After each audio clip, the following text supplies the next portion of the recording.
of Ghana has stepped in with a sudden directive to suspend the hike, but the Minority Caucus says a mere suspension isn't enough. They held a press conference tearing into the government's digital taxation agenda and is demanding a permanent cancellation to protect everyday Ghanaians. Let's listen to the minorities brief. This afternoon, we've called this press conference basically to expose the NDC government's hypocrisy and double standard.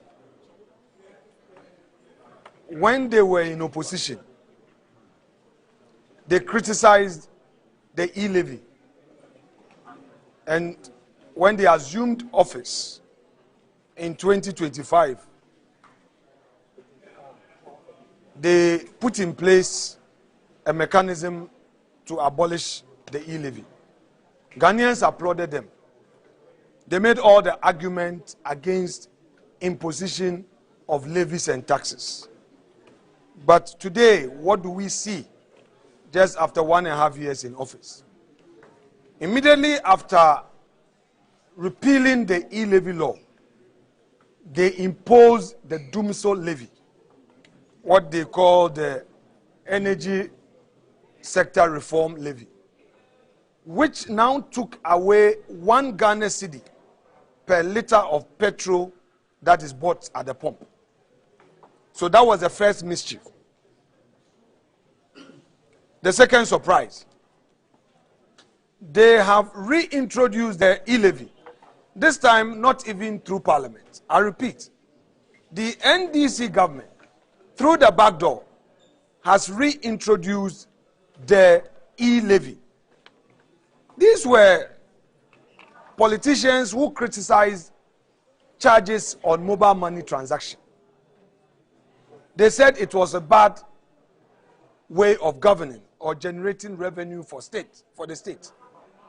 They criticized the MPP administration. They use it as a political tool.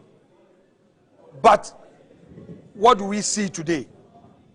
Their hypocrisy has become legend. I have in my hand a statement that has just been released by Bank of Ghana after the public had criticized the NDC administration. They are now purporting to say that they are suspending the levy. Meanwhile, they had earlier put out a public notice that from 1st of June, transactions from bank account to the wallet would attract a 0.75% Ghana cedi, 0.75% fee on direct wallet to bank transfers. According to them, they are doing this suspension for further consultation. The question is, what is further consultation in this context? Were these not the same people who, when in opposition, claimed that there must be constructive consultation before any policy is introduced and implemented? So what has changed? The worst part of it is that this time they did not even come through Parliament. According to them, they're using Mobile Money Fintech Limited as the vehicle for these hidden charges. So whereas in the Akufo-Addo Bawumia administration, due process was followed, government made the announcement through the budget and came to Parliament for a law for the purposes of this levy. NDC is using the Bank of Ghana and a private sector company to enforce this levy. We have a question for the finance minister. He must immediately come to Parliament on Thursday to explain the circumstances leading to the imposition of this 0.75% charges on mobile money transactions. We are not interested in the suspension. We are interested in how come, but for the public outcry, they were going to spring this surprise on the Ghanaian public. So in conclusion, we are simply saying NDC is a scam. It's a government of settings. They don't believe in what they say. I repeat, the NDC government does not believe in what it says. It says one thing and does another. It doesn't keep its promise. It is a government of propaganda. They promised 1 job, 3 shifts. As we speak, they have failed on that 1 job, 3 shifts. They promised cocoa farmers that a bag of cocoa will sell at 7,000. They came and they have rather reduced it. At least they could have maintained the 3,100 that Akufo-Addo left. They promised the rice farmer that they were going to have a system to offtake the produce of the rice farmers. As we speak, it is even cheaper to buy imported rice than a locally produced rice. They have lost their policy on agriculture. Maize farmers are complaining, yam farmers are complaining, cocoa farmers are complaining. On electricity, within a year and a half of being in office, they have increased electricity tariffs by almost 30%. Water, 19%. As we speak, we know that Dumsor is back. They again do not have a policy in place to absorb our trained teachers and our trained nurses. They give one excuse after the other. When it comes to recruitment into the security services, they know that per their own budget, they can only contain 5,000 recruits. Yet they sold forms to hundreds of thousands of people, and even the 200,000 that qualified for medicals, that they are taking the money that these student Ruby recruits will be charged for medicals after going through difficult time in this AI, so-called AI aptitude test. They know that the monies that they will be charging, these innocent, unemployed Ghanaian youth will not get their jobs. Yet, a party of propaganda still went ahead. And when we criticized it in Parliament, they now came back and told us they are going to increase it, the numbers to 10,000. Even if you maintain the 10,000, it is not even up to 10%. So, again, they are scamming all of us. Ladies and gentlemen of the press, to conclude, we are aware that they themselves promised Ghanaian women bank. They said they were going to establish a bank solely for women. They were going to give loans. What has become of that loan? We've not even seen the bank. We've not seen the bank. And people are desperate. They came and rather dismissed people who were lawfully employed. And more youths are sitting at home because NDC came into office and sacked them. We have several of it. We moved the motion on the floor, and they frustrated the motion because they want to hide this. That is NDC for you. Thank you very much indeed. My dear, this is not news. I mean, every election there's a vote buying. I mean, so if we are buying votes, they should also buy their votes. I mean, it's Greater Accra. Greater Accra is for the gas. I mean, how can we sit in Greater Accra and expect Wezo? Wezo is for the voters. Yes, sir. No. Only in soft for some. Only politics in my politics. Unless it's okay, so join politics.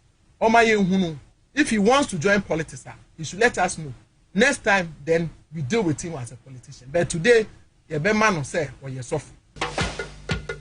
Nana, Mr. Wachi, today you are advocating. Today you have become a motivational speaker. Onyankopo hatas rebi or lefty intra.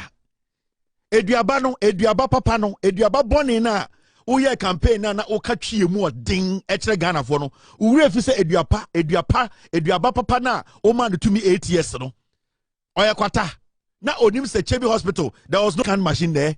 Mo in Konyana Motesuno, and then the bed judgemo. On Sunday, you are in the UK, you are receiving treatment at a hospital. For 8 years, I am here Kessiani Casa, Kessiana Mutinemo Ghana, inscription a Kessiani flag, a Kessiani Siso. In Cassetiani, I am Pia, any 10 years and I would dear.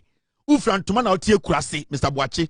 And I did not end him because we're Bussiania was a boss president in T. At the point, you can just say, I be for ma. Whoa, Mr. Wachi. And the way friend to my slangs. What could you tax him out to go over tray slangs? Now, I bought some now, you do see almost no some of the slangs. The Cherry Hospital needs a mechanical machine and theater break in a cadia, the Ediabano now can achieve. So you hear somebody and Namusumra, as I say, you sub a cancer, Mampuntum Abrabum. A dear hin in the 18th anno. Ah? A dear hin in the 18th anno. Wo and a woman Santamai say you two for one I will say Santamai o Tom. I be among country. A Santamai said a woo two for no 2 for 2.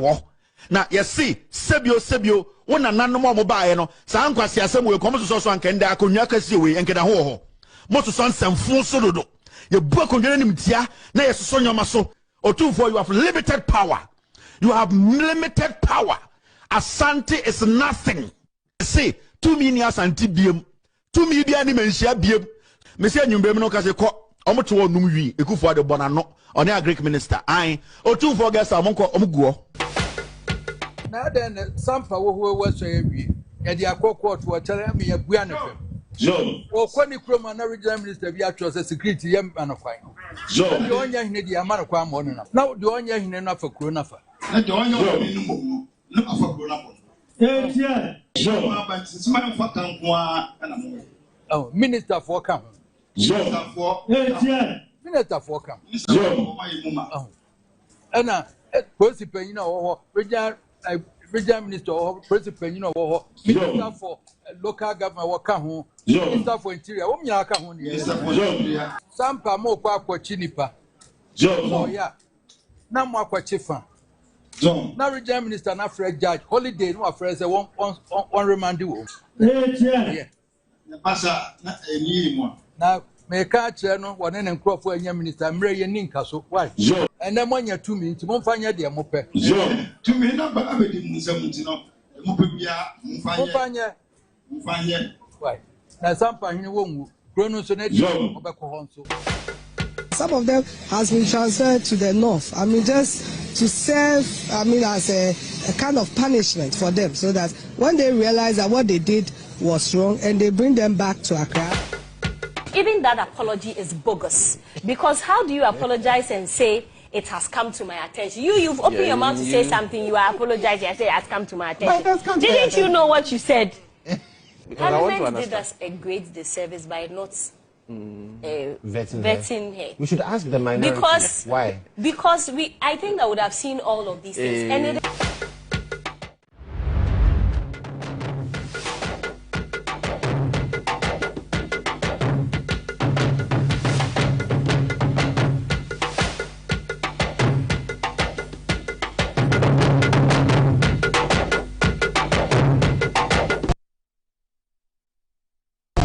Fellow Akatamansonians.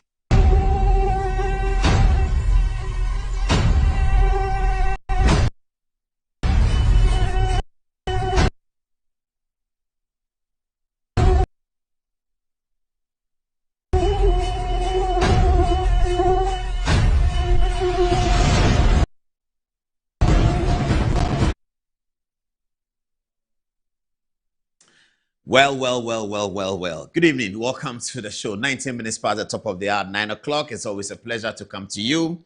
This is Good Evening Ghana and is live on Metro TV, also live on online on Facebook and on DSTV at Good Evening at the channel 277. What do we have today? Our big story tonight is the story that the National Democratic Congress has obscured. At the weekend, there was a fracas in exchanges between its chairman, Johnson Asiedu Nketia, and its Minister for Education, Idrisu Haruna, who's also former National Youth Organizer of the party. Idrisu Haruna is also the Member of Parliament for Tamale South, and indeed, he is the Minister for Education. We have noticed that since yesterday, media have not discussed this matter in detail because, as we have understood, the NDC says its communicators should not discuss it, and they have also maneuvered to make sure that nobody discusses it. But it's part of the politics, so it will be our turn to discuss it because we cannot be maneuvered upon, can we? No, certainly not. We'll disappoint our viewers if we are maneuvered upon not to discuss such a topical, interesting, gossipy, and political issue. Good evening. Welcome to the show. So tonight we have a full editorial on the Johnson Asiedu Nketia matter.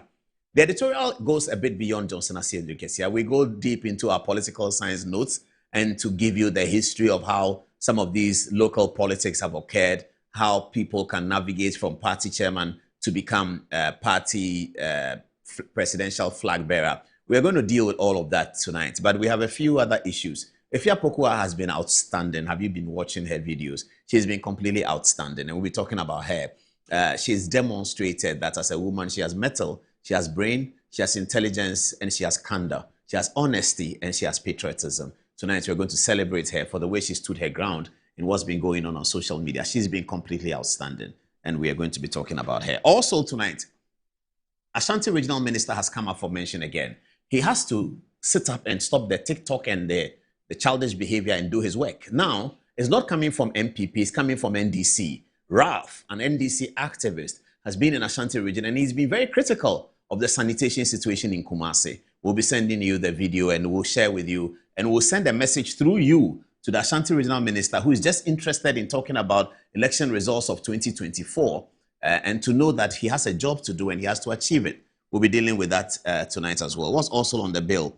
Also on the bill tonight, a petition has been sent to the Inspector General of Police. He's been asked to review a video that has happened on XYZ Radio where Mugabe Mase, my good friend, is seemingly alleging that police regional commanders in Ashanti region have been part of armed robbery because they have aided it. He's alleging aiding and abetting against the Ashanti Regional High Command. And a petition has gone to the IGP that why has he not been arrested? You can understand that the petition is by Kamal Dean and another person will give you the details. We are talking about that today. Also, there's a case against the Deputy Attorney General where an RCI has gone to the Attorney General's office regarding some allegations that he's obscuring a procedure. Again, it's very similar to what people have been talking about, where lawyers represent clients in private practice and they then are part of political parties. They win elections and they get into the Attorney General's office and they try to sort of manipulate the case that has been being heard against their clients. And it looks like Sremsa is almost finding himself in a situation like that. We're going to share a lot of it with you. Okudzeto Ablakwa, we have seen court documents which shows that Okudzeto Ablakwa has amassed great wealth since he became Minister for Foreign Affairs. It looks like he has acquired a home in Texas in America and also another one in California in America. This is shocking, isn't it? We found it from court documents. We'll share that with you tonight. Don't go anywhere. Stay tuned. This is Good Evening Ghana. It's live, it's correct, it's authentic, and it's analytical. We'll be getting to that very, very soon. Okay, so let's start with the flooding, isn't it? The flooding is worrying all of us. So let's get to the touchscreen now. I just feel sorry for myself. I have to leave this my beautiful hibiscus tea here because I really can't carry it. Or can I? Maybe I can. Let me try. All right. I have to hold it gingerly as I go over to mount the touchscreen. Good evening, viewers, and welcome to the show. Don't worry about my jacket lying in the chair if you have seen it. If you haven't seen it, don't look for it. It's fine. Good evening again, and welcome to the show. All right. So, many Ghanaians have been complaining about flooding, haven't they? And the conversation is about a committee that was set up by the president. So you see here, somebody in Adusa TV posted on social media, it says, what has become of the 7-member anti-flood task force led by Deputy Chief of Staff Operations, Stanislav Hosedogbe. President Mahama made Ghanaians believe the task force will tackle Accra's perennial flooding challenges head-on. Other members of the task force include the Honorable Minister for Works and Housing, the Honorable Kenneth Gilbert Ajay. So these are the evidence. This is a story from City Newsroom, captured on the 12th of March 2025, more than a year ago. And it says, Mahama forms anti-flood task force to tackle Ghana's flooding crisis. The reason why we are going to this story is that we don't want, and we were showing you Afenyo Markin's video earlier on, we don't want politics to have a bad name. We don't want people to lose hope when a president says, I'm going to do something. And we don't want people to think that it's just another talk, nothing is going to happen. Because this is where we are. Flooding is concerning to every Ghanaian. Whether you live in Accra, you live in Takoradi, you live in Tamale, flooding is concerning to all of us. And then you have a president that wins a huge majority, comes into office and says, I've set up an anti-flooding task force. Now, this photograph captured here is a photograph in one of the Ghana military helicopters. So you see the unmistakable figure of Standogbe and others in there. This is Standogbe. He chairs the committee. We're all talking about it, that why is a deputy chief of staff chairing a committee of flooding, which includes the Minister for Works and Housing? The Minister for Works and Housing must have overall control over all of those issues, works, housing, water, and all of that. We don't have a water and sanitation ministry, so sanitation is gone to local government, water is gone to works and housing. So he's the minister in charge of all of these things. But somehow the government decides they put the deputy chief of staff at the head of a cabinet minister. It's awkward, really, really awkward in terms of the public service arrangements of how these things work, because a cabinet minister is higher than a deputy chief of staff. But, well, it's the president who decides. So Standogbe is the chairman. Then you have Marietta Brewer-Pon, who is a high-profile presidential counsel, the lawyer. I'm not so sure why they needed her skill, but she's quite experienced, an experienced politician. And so she's also on. So very important people on the committee. Next after is the minister himself now, Gilbert Ajay,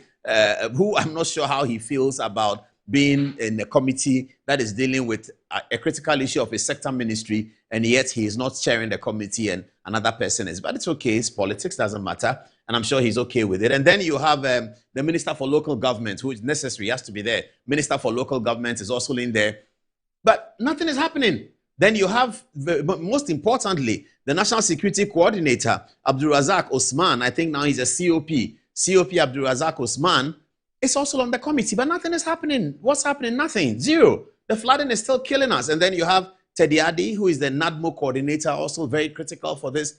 So at least can the government show us some candor and come and give us a report of what has happened? This committee was inaugurated in March last year. Look at the floods that we're experiencing. And we're all very scared because over the last 8 years or so, we have been very petrified of the first week in June. You remember the great June 3rd disaster? It happened. So we are worried and we are petrified that June is coming. June is not yet here. And then we are seeing this massive flooding in our society, on our roads, in our schools. Schools are getting closed down. Small airports are closing down. All of that is happening. And we have a president who, in addition to the Ministry of Works and Housing, whose forte is to deal with it, we also have a committee, presidential level committee, which includes the Minister for Local Government, NADMO, and National Security. What have they been doing? What have they done so far? Not to talk of how much money has been spent, but one day when they are not there, we all Ghanaians will be told how much money was spent on the committee. By now, you go and check. They've spent some humongous amount of money on meetings. This is what occasioned the June 4th revolution. When the June 4th coup came and the cadres were talking, they said, MPs go and do meetings and they spend X on coffee and they eat and they have cake and all of that. All of that was said. And we have gone past those days. You see, all of those things were said as a result of the mistrust of the political leadership of the time, of the 70s. The mistrust is what gave birth to these revolutions. And the lessons from the revolutions that we learned from JJ is that let's restore trust back to the political authority. Let's restore trust back to the political corridor. If we can't do that, then the democracy is not going anywhere, because how do you inaugurate a committee in March last year and then nothing happens?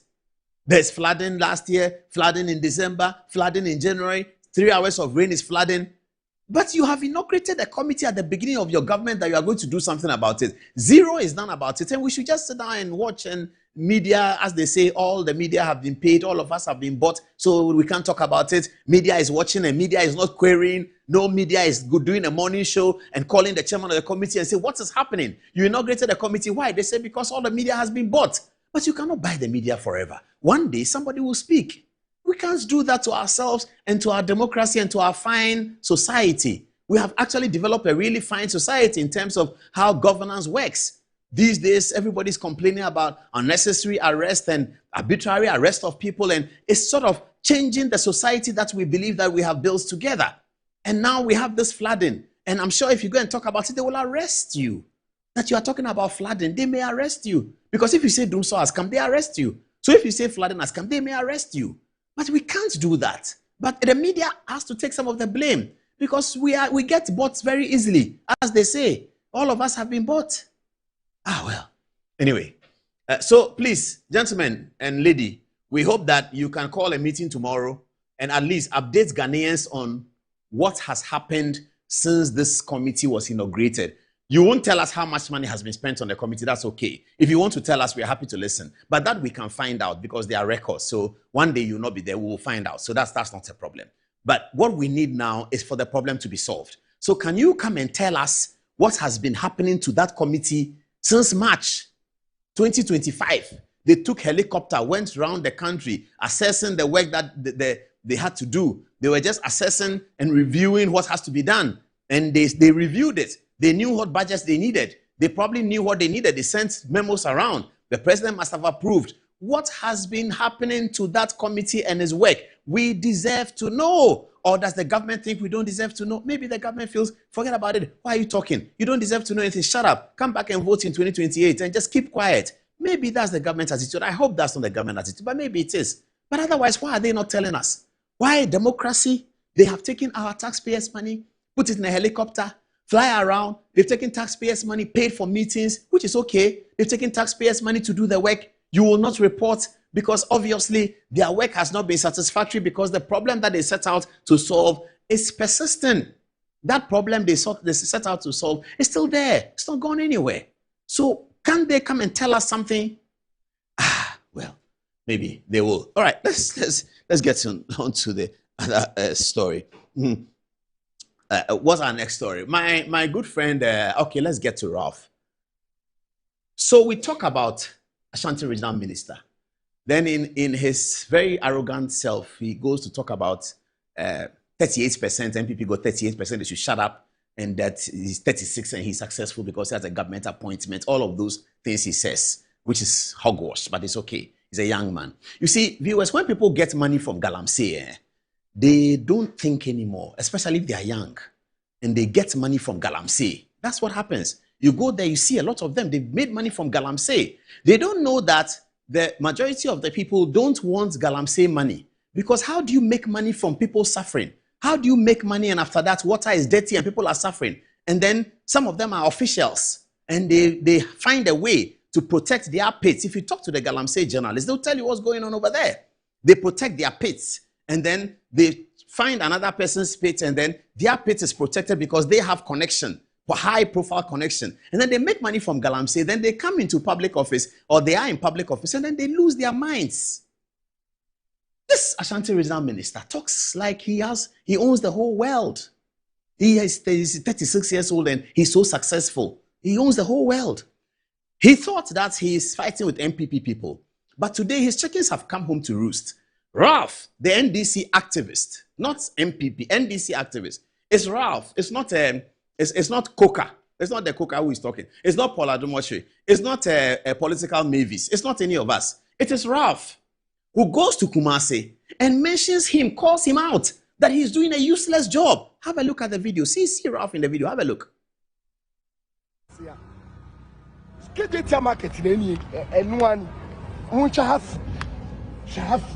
I get just 1 hour. No business that start you. I have to put on. Why? Yabuko Damana, the second largest capital city. Wait. They assigned the account Kingdom. Wait, Kingdom. There is a back so. Yet, I'm honorable, the yard, dear, honorable. Ye ba Kumasi no nya hwe light na nso so. Street light a 1 year so. Look at this. Where in the world did you travel, baby? Who posted the change a picture? Now you say, and him for the light in you. Let's stop this. Let's stop this. Let's serve the people. Let's stop playing mind games. The people deserve leadership. These are all employment. Charlie, boys, and girls, and goofy, you know. Look at this. A club win honorable. Oh, mayor. Charlie, you guys ain't doing shit, bro. Come on. Na pavement is so. Ni pass is saying so. I have both done so at this Maya. I have both done so can. Why? Yadi and Nadia Tenisani, I saw you. Yadi and Nadia than from Nanapia or Nanapia and any. Yadi are no any of the donny pay, the funny pound. Oh, wine. Well, wine I don't know, Ben and I could say. Wine a dollar. I'll be you to say. Oh my God, I don't come with you. I don't come with you. Now, buy now, Baba, baby, and I will do no man a good payment. Now the chickens have come home to roost for you, Mr. Dr. Mwakohini. Have you seen? You just talk. You are not doing the work. This is not me. Go and get the work done. And don't let things get into your head. And as I'm saying, when people make galamsey money, they think that they've gotten somewhere. That's blood money. Nobody wants it. Nobody needs it. You don't make money and children are getting kidney disease and you make money in your pocket and you think that you made money and so you can talk to anybody anyhow and come and say that I'm 36 and I'm successful. Look at the region that has been given to you. You see, they make young people look like we are not able to do the job. Well, I'm not young anymore. But they make young people look like they cannot do the job. But Akufo-Addo had young people. Samuel Abu Jinapor was young. Asensu Boakye was young. Kowai Suman was young. Godfrey Dame was young. Look at the disgrace that you have brought onto young people. The embarrassment. It's Raf who is saying it, not me. Raf, your man. Raf is telling you that you ain't doing shit. It's not my words. Raf says you ain't doing shit, bro. And he's telling you that don't go and stand somewhere and take picture. That's useless. Uselessness is coming to you. Your surname is becoming that uselessness. I'm not saying it. Ralph is saying it. Say you ain't doing shit. This is the kind of governance we have. Some inexperienced people with empty head. And they come and say, hey, I have done this. You two bring your own. I have certificates. Where's your certificates? Uselessness like that. And look at what has happened. The Ashanti Regional Capital is dirty. Filthy, stinky, dirty. From Ralph, you saw the video. And he sits down there, he's talking all the time. And because he has money to pay, and as I'm saying, when people make money from galamsey, they really can't process. Because he suddenly is running into money. That's what happens. This is what happens.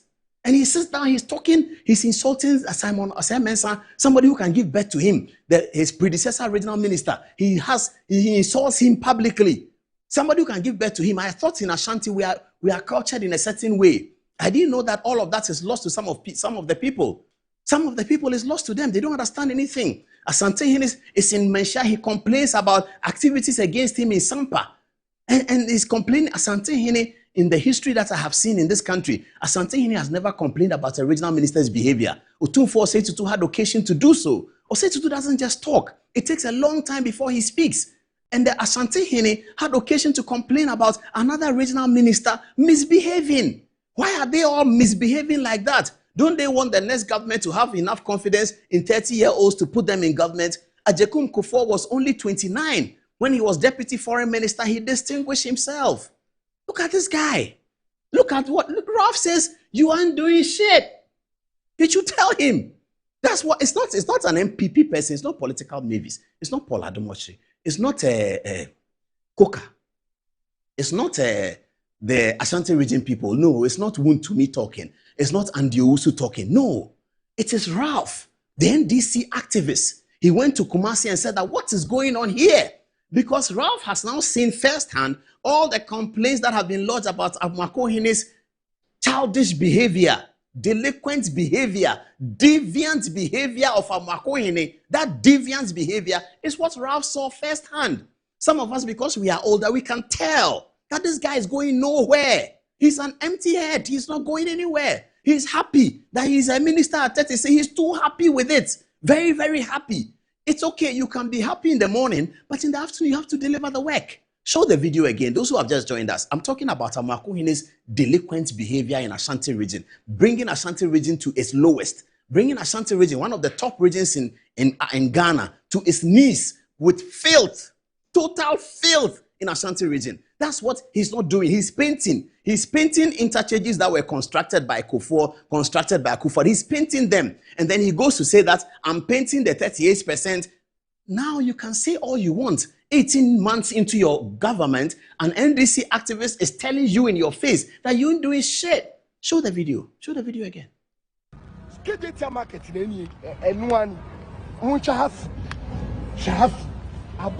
just 1 hour. No business in start you. I have to put on. Why? Yabupo Damana, the second largest capital city. Wait. They assigned the account kingdom. Wait, kingdom. There is a Baku Ponso. Near Tia, Amoako Hine, honorable, the dear, honorable. Yabakumas and Onyashi, light and so. Street light, 1 year. Look at this. Where in the world did you travel, baby? Who posted you take a picture? Now, here you say, and him for the light in. Let's stop this. Let's stop this. Let's serve the people. Let's stop playing mind games. The people deserve leadership. Shahaf, these are all employment. Charlie, boys, girls, goofy. Look at this. A club win honorable. Okay, mayor. Charlie, you guys ain't doing shit, bro. Come on.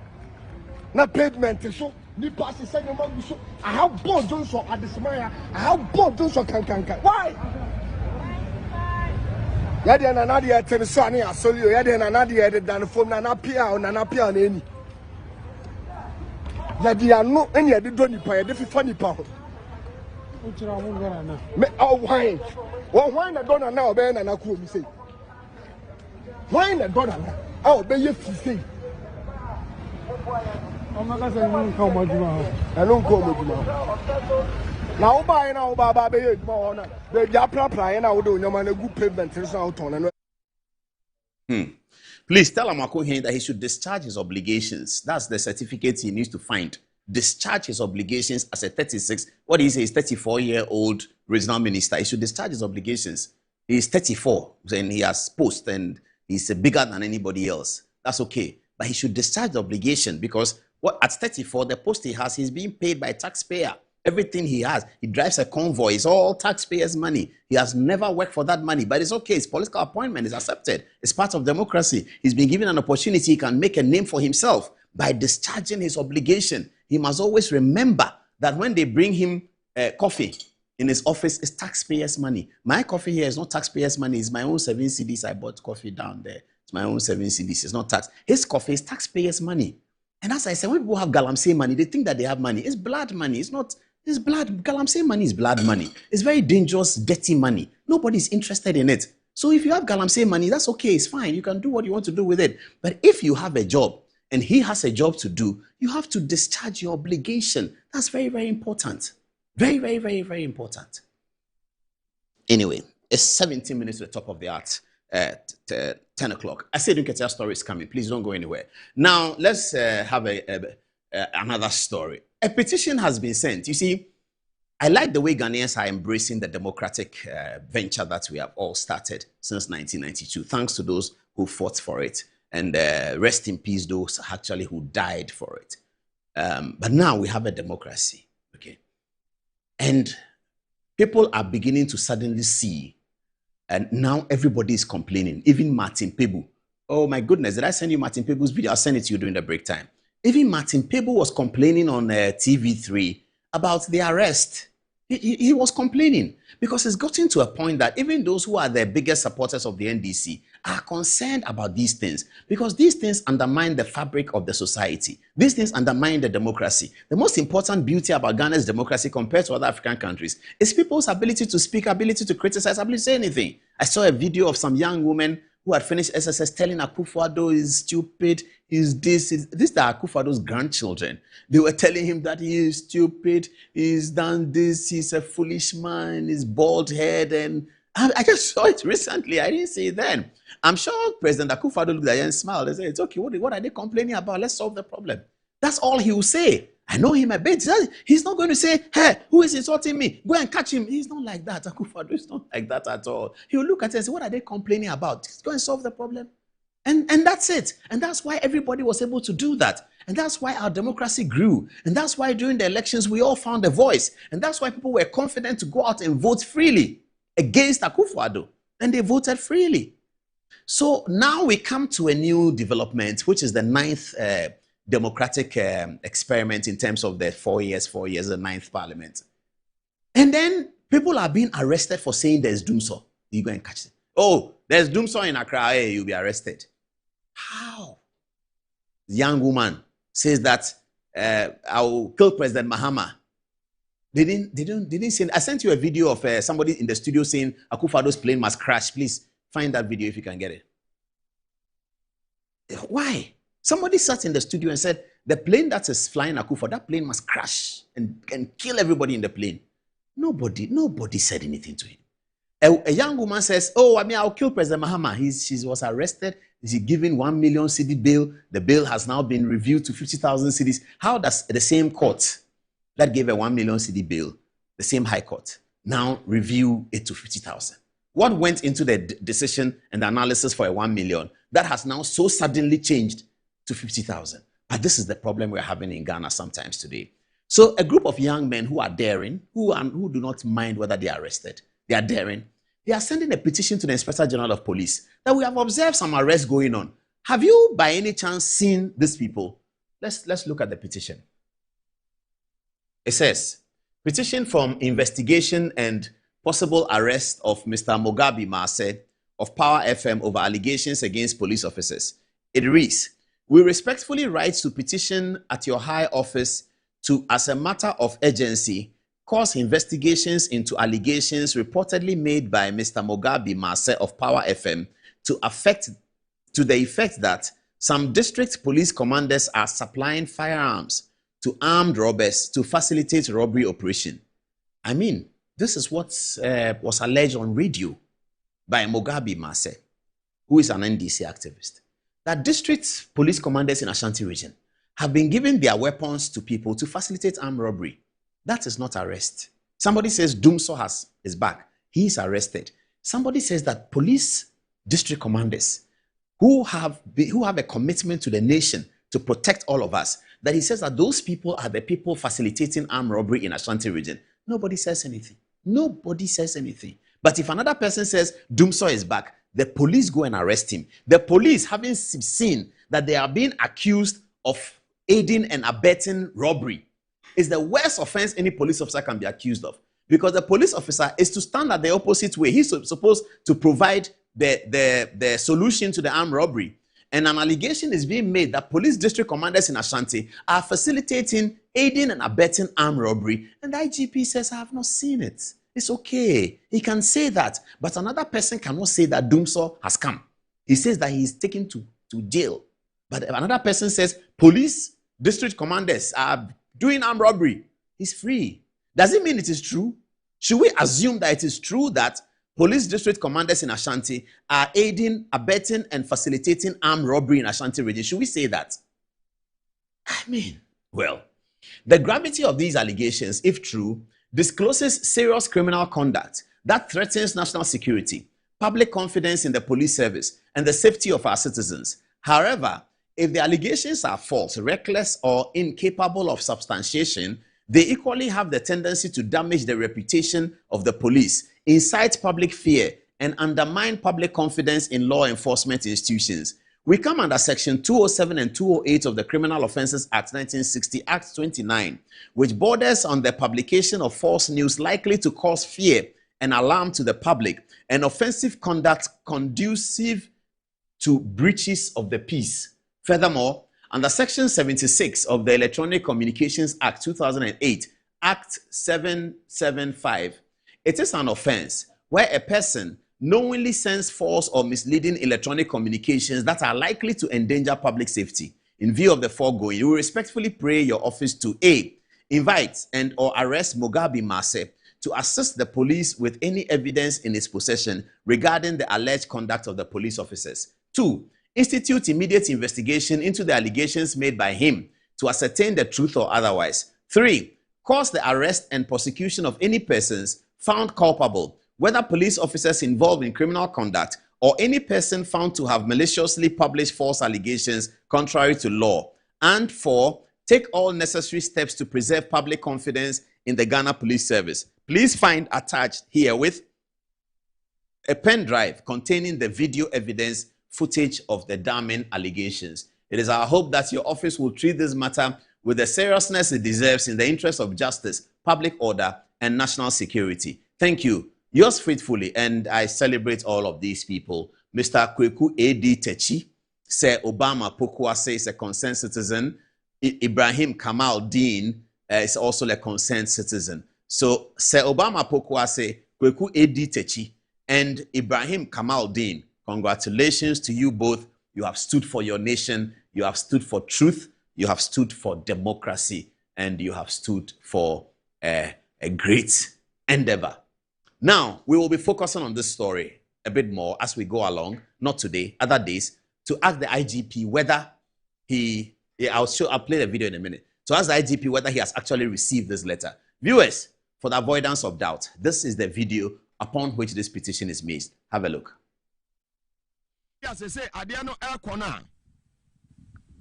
Robbery cases I would be breakfast hano. Posifono ebimu and a shesechri. Yomo muyi tuo edema akwa ma for some of akwa bokrono. No mokoba mabe boom konta edia amamo. Those commanders in Asante region, I'm giving specific region and me body know when you're careful. Because angels no satellites net damoso clear.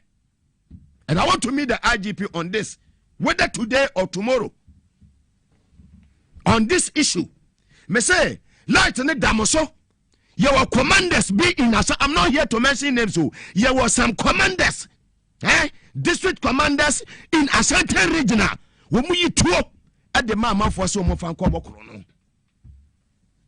Now, Asante region, usually deep into it here. Woman was a chrono senu, can't think of one in ano, a yama and a chassis.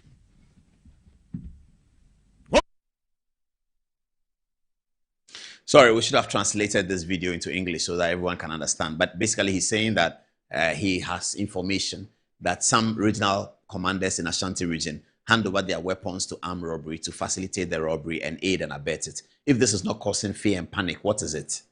If this is not causing... Samson Ladi, good evening, are you there? If this is not causing fear and panic, what is it? Doomsaw is causing fear and panic. Somebody says, Doomsaw has come back, he's causing fear and panic. But the guy who says that the police in Ashanti region are giving the weapons which has been paid for with taxpayers' money to armed robbers to facilitate their dastardly act, that one does not cause fear and panic. I believe in the IGP. I believe that he will do something about it. Okay. Let me sing some praises to an member of parliament who is doing so well. Habib Idrisu is the member of parliament. They're going to give me his photograph in a minute. Then I start the story again. Yes, good. Yeah. Commissioning of the Soyalana Agricultural Mechanization Center. I mean, this is what it should be. Agricultural mechanization in Tolon. This is what it should be. This is how it should work. And this is done by a member of parliament in opposition. He's not the minister for Agric. No, he's not the deputy minister for Agric. He's a member of parliament in opposition. And he has put his resources together, lobbied others to get money. And that's why you have to elect MPs who have power and skill to lobby. Lobby others to get it. And he's now giving agriculture a life in Tolon. This is what we need.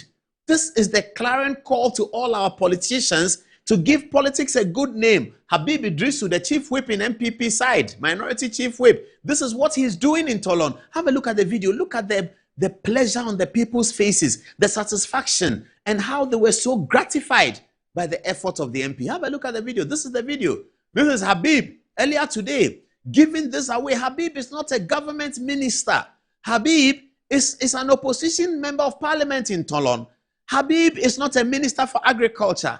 Habib is not a deputy minister for agriculture. Habib is not a deputy chief of staff. Habib is not even a former minister. Habib is a member of parliament, young man who's a member of parliament who loves his people, he loves Tolon, and this is what he has done for Tolon. This is what we applaud all the time. This is the effort of great politicians who are giving politics a great name. Not people like Frank Amwakon who are giving politics a terrible name. See what Habib is doing in Tolon. This is what he should be.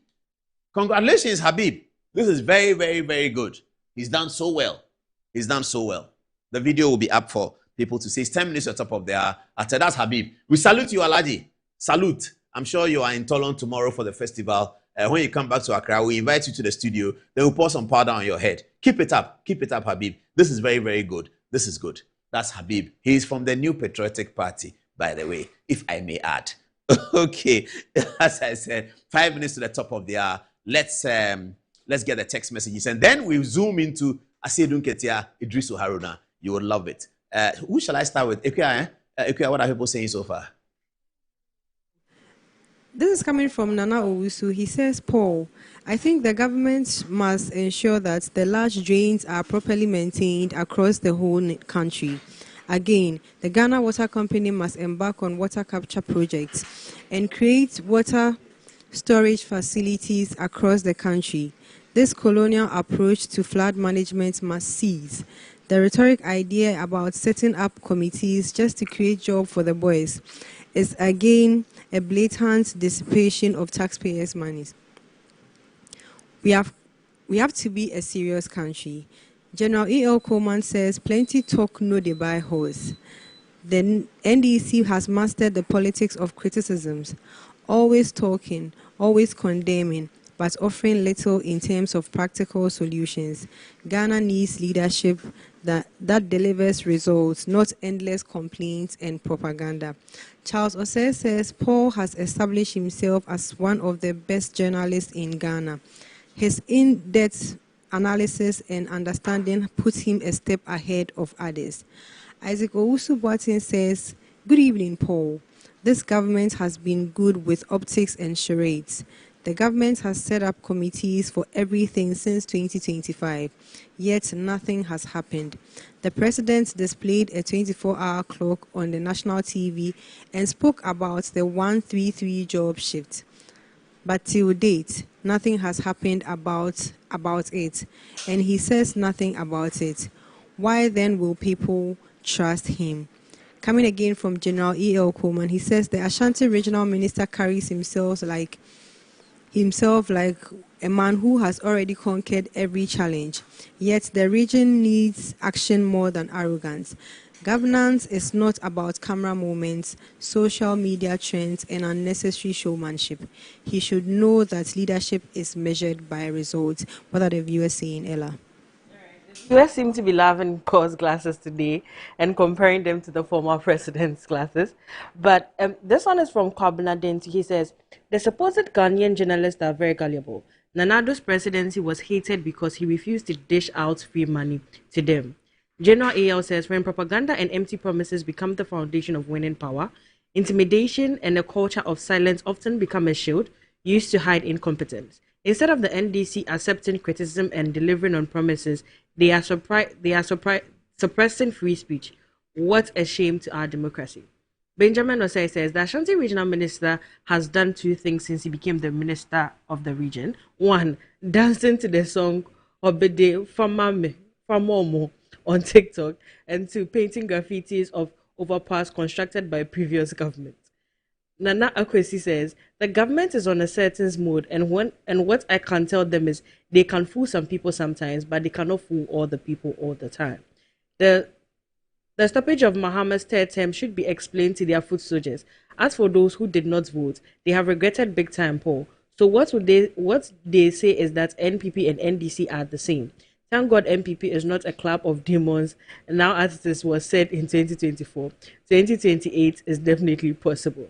Isaac Owusu says, hello, Paul. For me, if I am an IGP, honestly, my commitment would be to serve the people, irrespective of the political affiliation. If you commit an offense, you'll be arrested just as any Ghanaian. You cannot be arresting MPP members and not arrest NDC members. You are already appointed as an IGP, so what is your fear? If you do what is right, you'd be fired. You will not be fired, but you will definitely be held. Lastly, from Master Planner, he says, the day of accountability will surely come. All the appointees of the NDC can continue misbehaving. Our security services should also be cautious in their line of duty. Ghanaians are definitely watching closely. Over to you, Paul.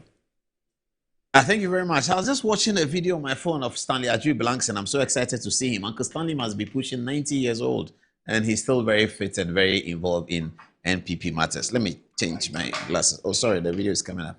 And you want to take a break? Oh, that's going to be hurt us. No, the break should wait after I see him get here. A break should wait a little bit. Yeah, producer, can I take liberties and go ahead? We have to take the break. Oh, I'm sorry. So sorry, viewers. They are insisting I take a break. You know they are my bosses. So let's take the break. When we come back, that's Seydou Ketia Haruna Idrisu fight is on. Don't go anywhere. We'll be right back.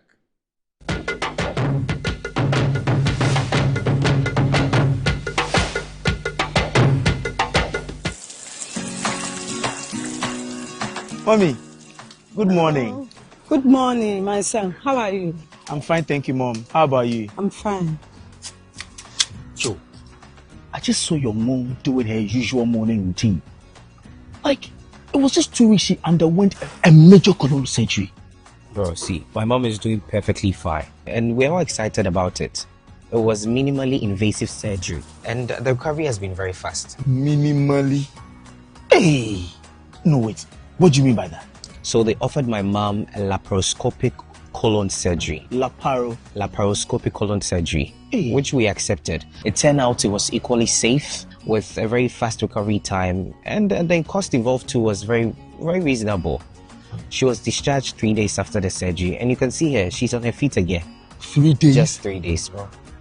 Mean Tuber Hospital, first Ghana colorectal center, aimed to serve a peculiar health need.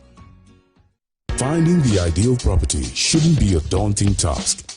At MNC Properties, we believe everyone deserves a place to call home. That's why we specialize in providing affordable housing options under our flagship project, Fresh Property Joy. Specifically designed for low and medium income earners. Our range of customizable homes includes 2 and 3 bedroom standard and executive options, all meticulously crafted using innovative interlocking brick technology. We understand the importance of simplicity and convenience in the acquisition process.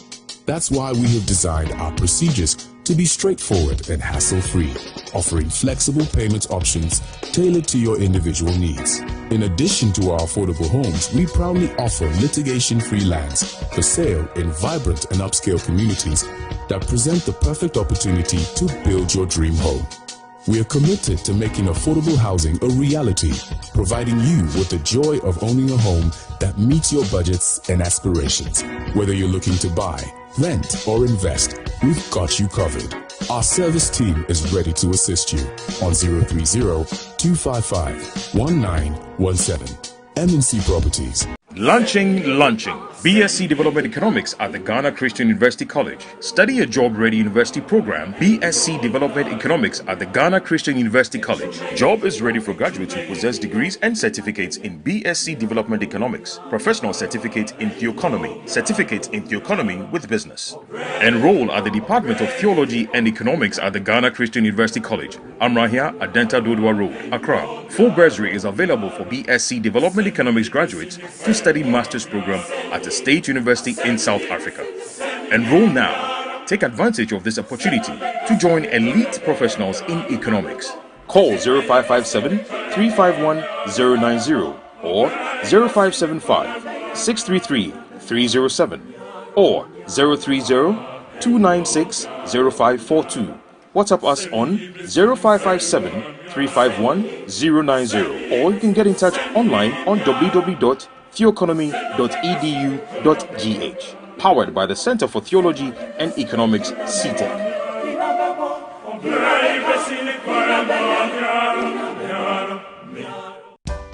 In my line of work, a confident smile is everything. Kel Charcoal Toothpaste keeps me on top of my game and ensures my smile is always radiant and bright.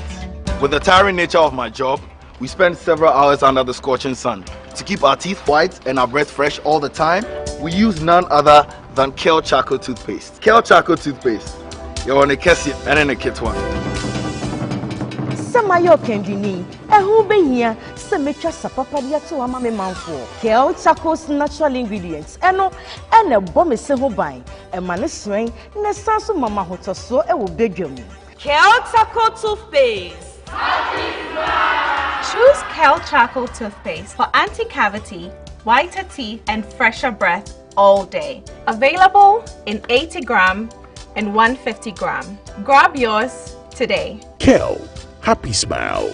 This advert is FDA approved. Launching.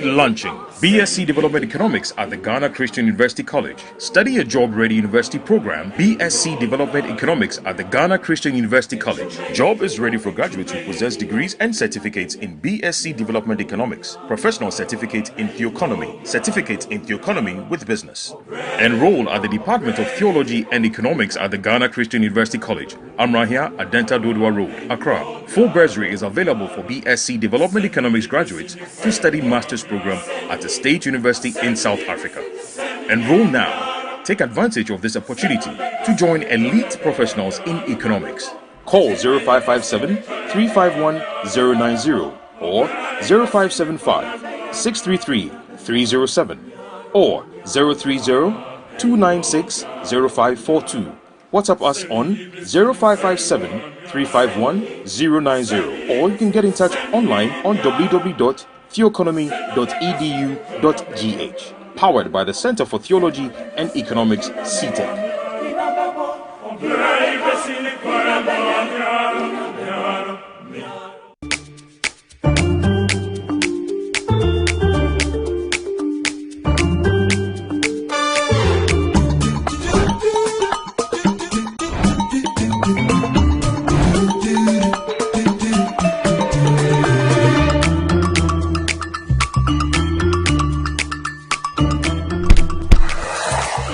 Hey buddy, it's me Azar.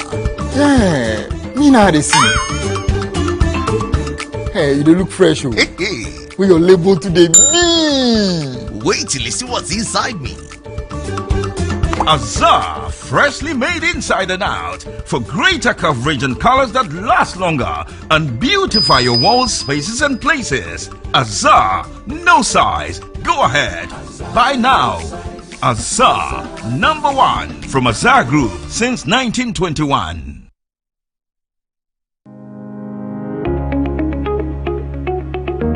Looking for comfort, convenience, and class all in one place? Welcome to Stay Easy Apartments on Conference Center, where modern living meets exceptional service. Whether you're staying for business or leisure, Stay Easy offers you a home away from home. Spacious and well-furnished apartments, pool, gym, and everything you need to relax and feel at ease. Planning a meeting, workshop, or special event? Our event ground and state-of-the-art conference center is designed to host your events and bring your vision to life. From corporate gatherings to private functions, we provide the perfect space, supported by modern equipment and a professional team ready to assist you. At Stay Easy, your comfort and success are our priority. Book your stay or reserve your space today. Call us at 020-739-1473 or 0244-226367.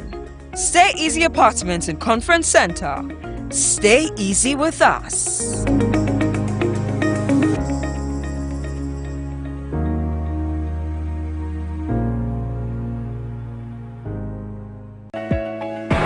This Easter, Estate Masters Limited is giving you more reasons to celebrate in our extended Easter promo.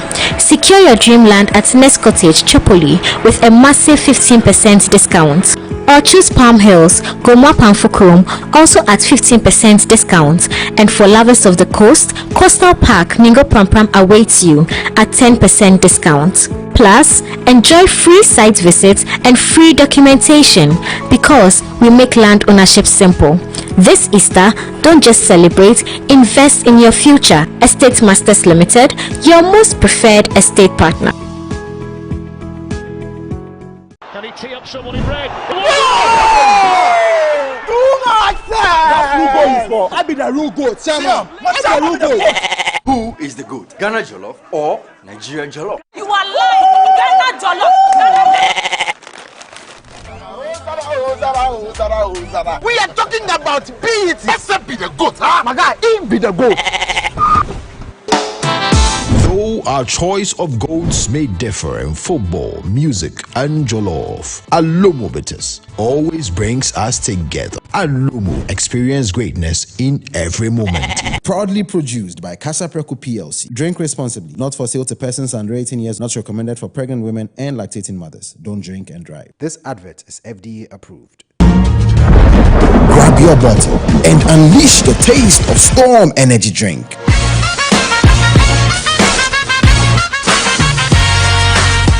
A bold flavor, a big attitude. Feel the vibe, own the moment. It's your time to be different. Storm Energy Drink, make your mark.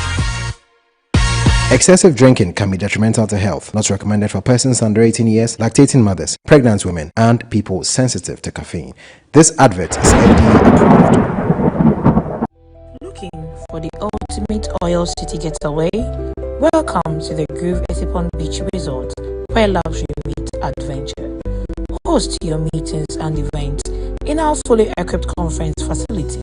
Relax our sparkling pool, unwind in cozy rooms, satisfy your cravings at our scenic restaurant, and enjoy fun-packed recreational activities and a walk through our charming menus.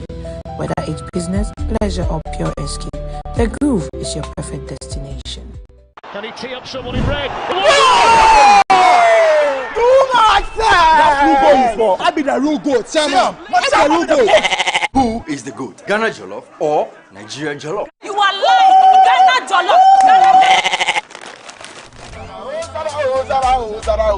We are talking about BET. Except be the goat, huh? My guy, he be the goat. Though our choice of goats may differ in football, music, and jollof, Alomo Bitters always brings us together. Alomo, experience greatness in every moment. Proudly produced by Casa Preco PLC. Drink responsibly. Not for sale to persons under 18 years. Not recommended for pregnant women and lactating mothers. Don't drink and drive. This advert is FDA approved. President not in the Ashanti region. Was the president not in the Greater Accra to thank people? Why in the regional tour?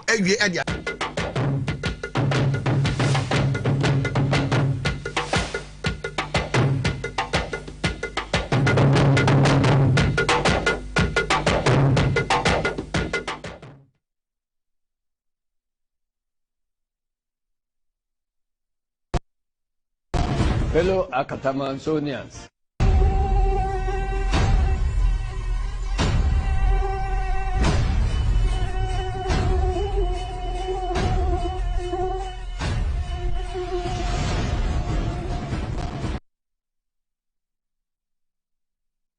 fellow Akatamansonians,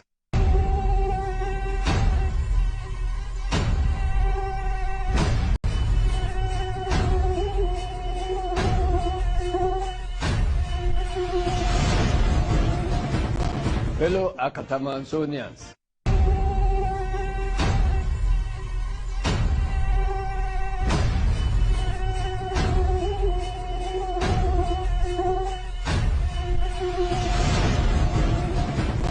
fellow Akatamansonians,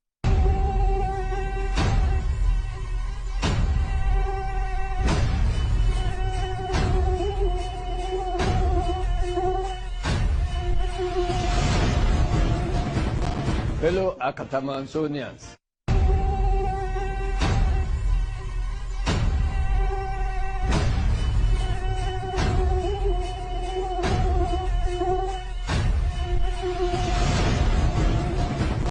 fellow Akatamansonians, fellow Akatamansonians. So Johnson, I said, Ketia broke the bottle. He broke the bottle in Haruna Idris's constituency.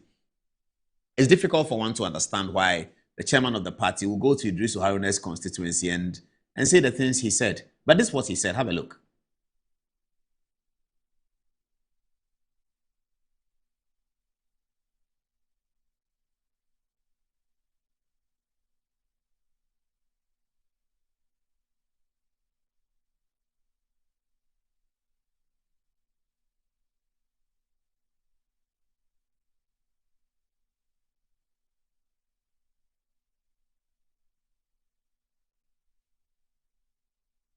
We have to change the forward line of parliament. Otherwise, it will be difficult for us to win elections. President Mahama disagreed with me, but I said that, look, you have elected me as chairman of this party. I am the coach of the party going into the election. So let me make the changes that will win us the election. When we win, we all enjoy together. And I said that we have to change the forward line of parliament. Otherwise, it will be difficult for us to win elections. President Mahama disagreed with me, but I said that, look, you have elected me as chairman of this party. I am the coach of the party going into the election. So let me make the changes that will win us the election. When we win, we all enjoy it. Few things Asiedu Nketia said, but it's all in our editorial. We won't talk much about it. We analyzed in the editorial. He said he made the decisions. President Mahama disagreed, blah, blah, blah. You heard everything. Let's look at Idrisu Haruna's response. So this video you just saw was Asiedu Nketia speaking in Haruna Idrisu's constituency and wanting to explain the circumstances under which Haruna Idrisu was removed as leader of the NDC in parliament. And he had to do that because at the time the situation occurred, which was in 2023, the constituency took it very badly. The constituency chairman has videos where he was very upset. And so constituency members were quite upset. And so now he's gone with his thank you tour there. As somebody said, it's a campaign tour.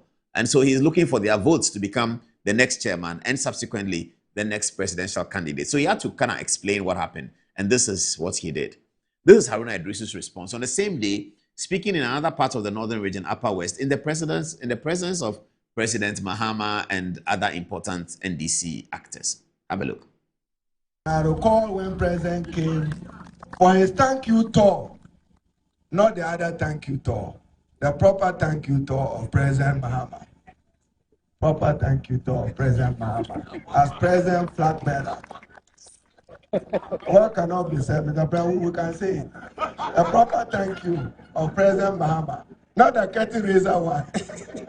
I recall when President came for his thank you tour, not the other thank you tour, the proper thank you tour of President Mahama.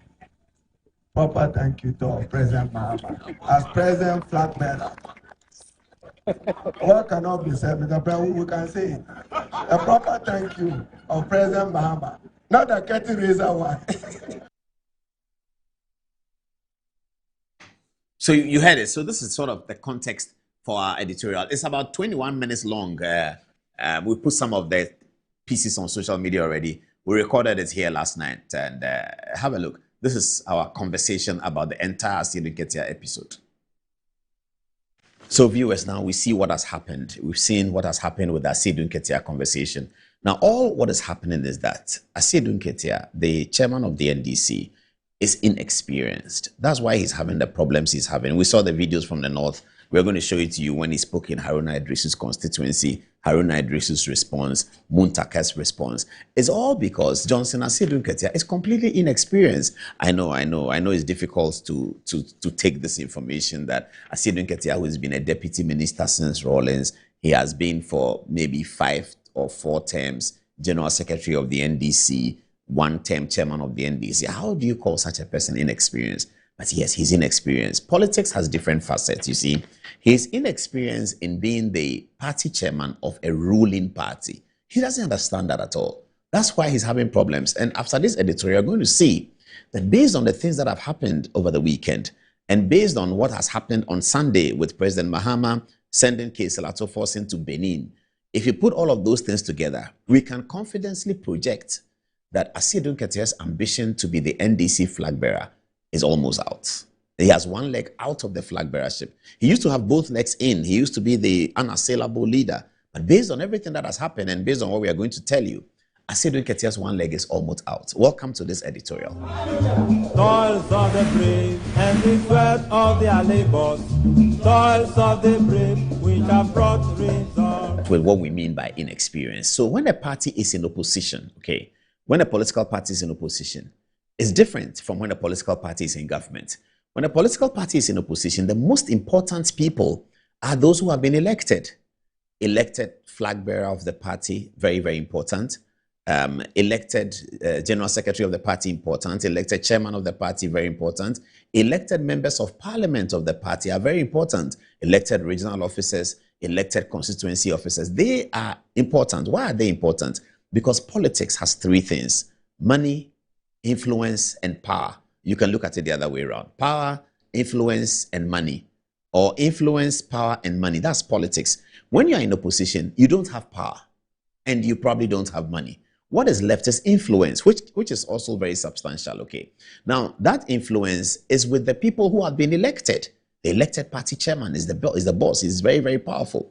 The elected flag bearer is very important. The elected people, they are important. That's why you heard Asiedu Nketiah say that the changes that occurred in Parliament, removing Haruna Idrisu and Muntaka, were done by him.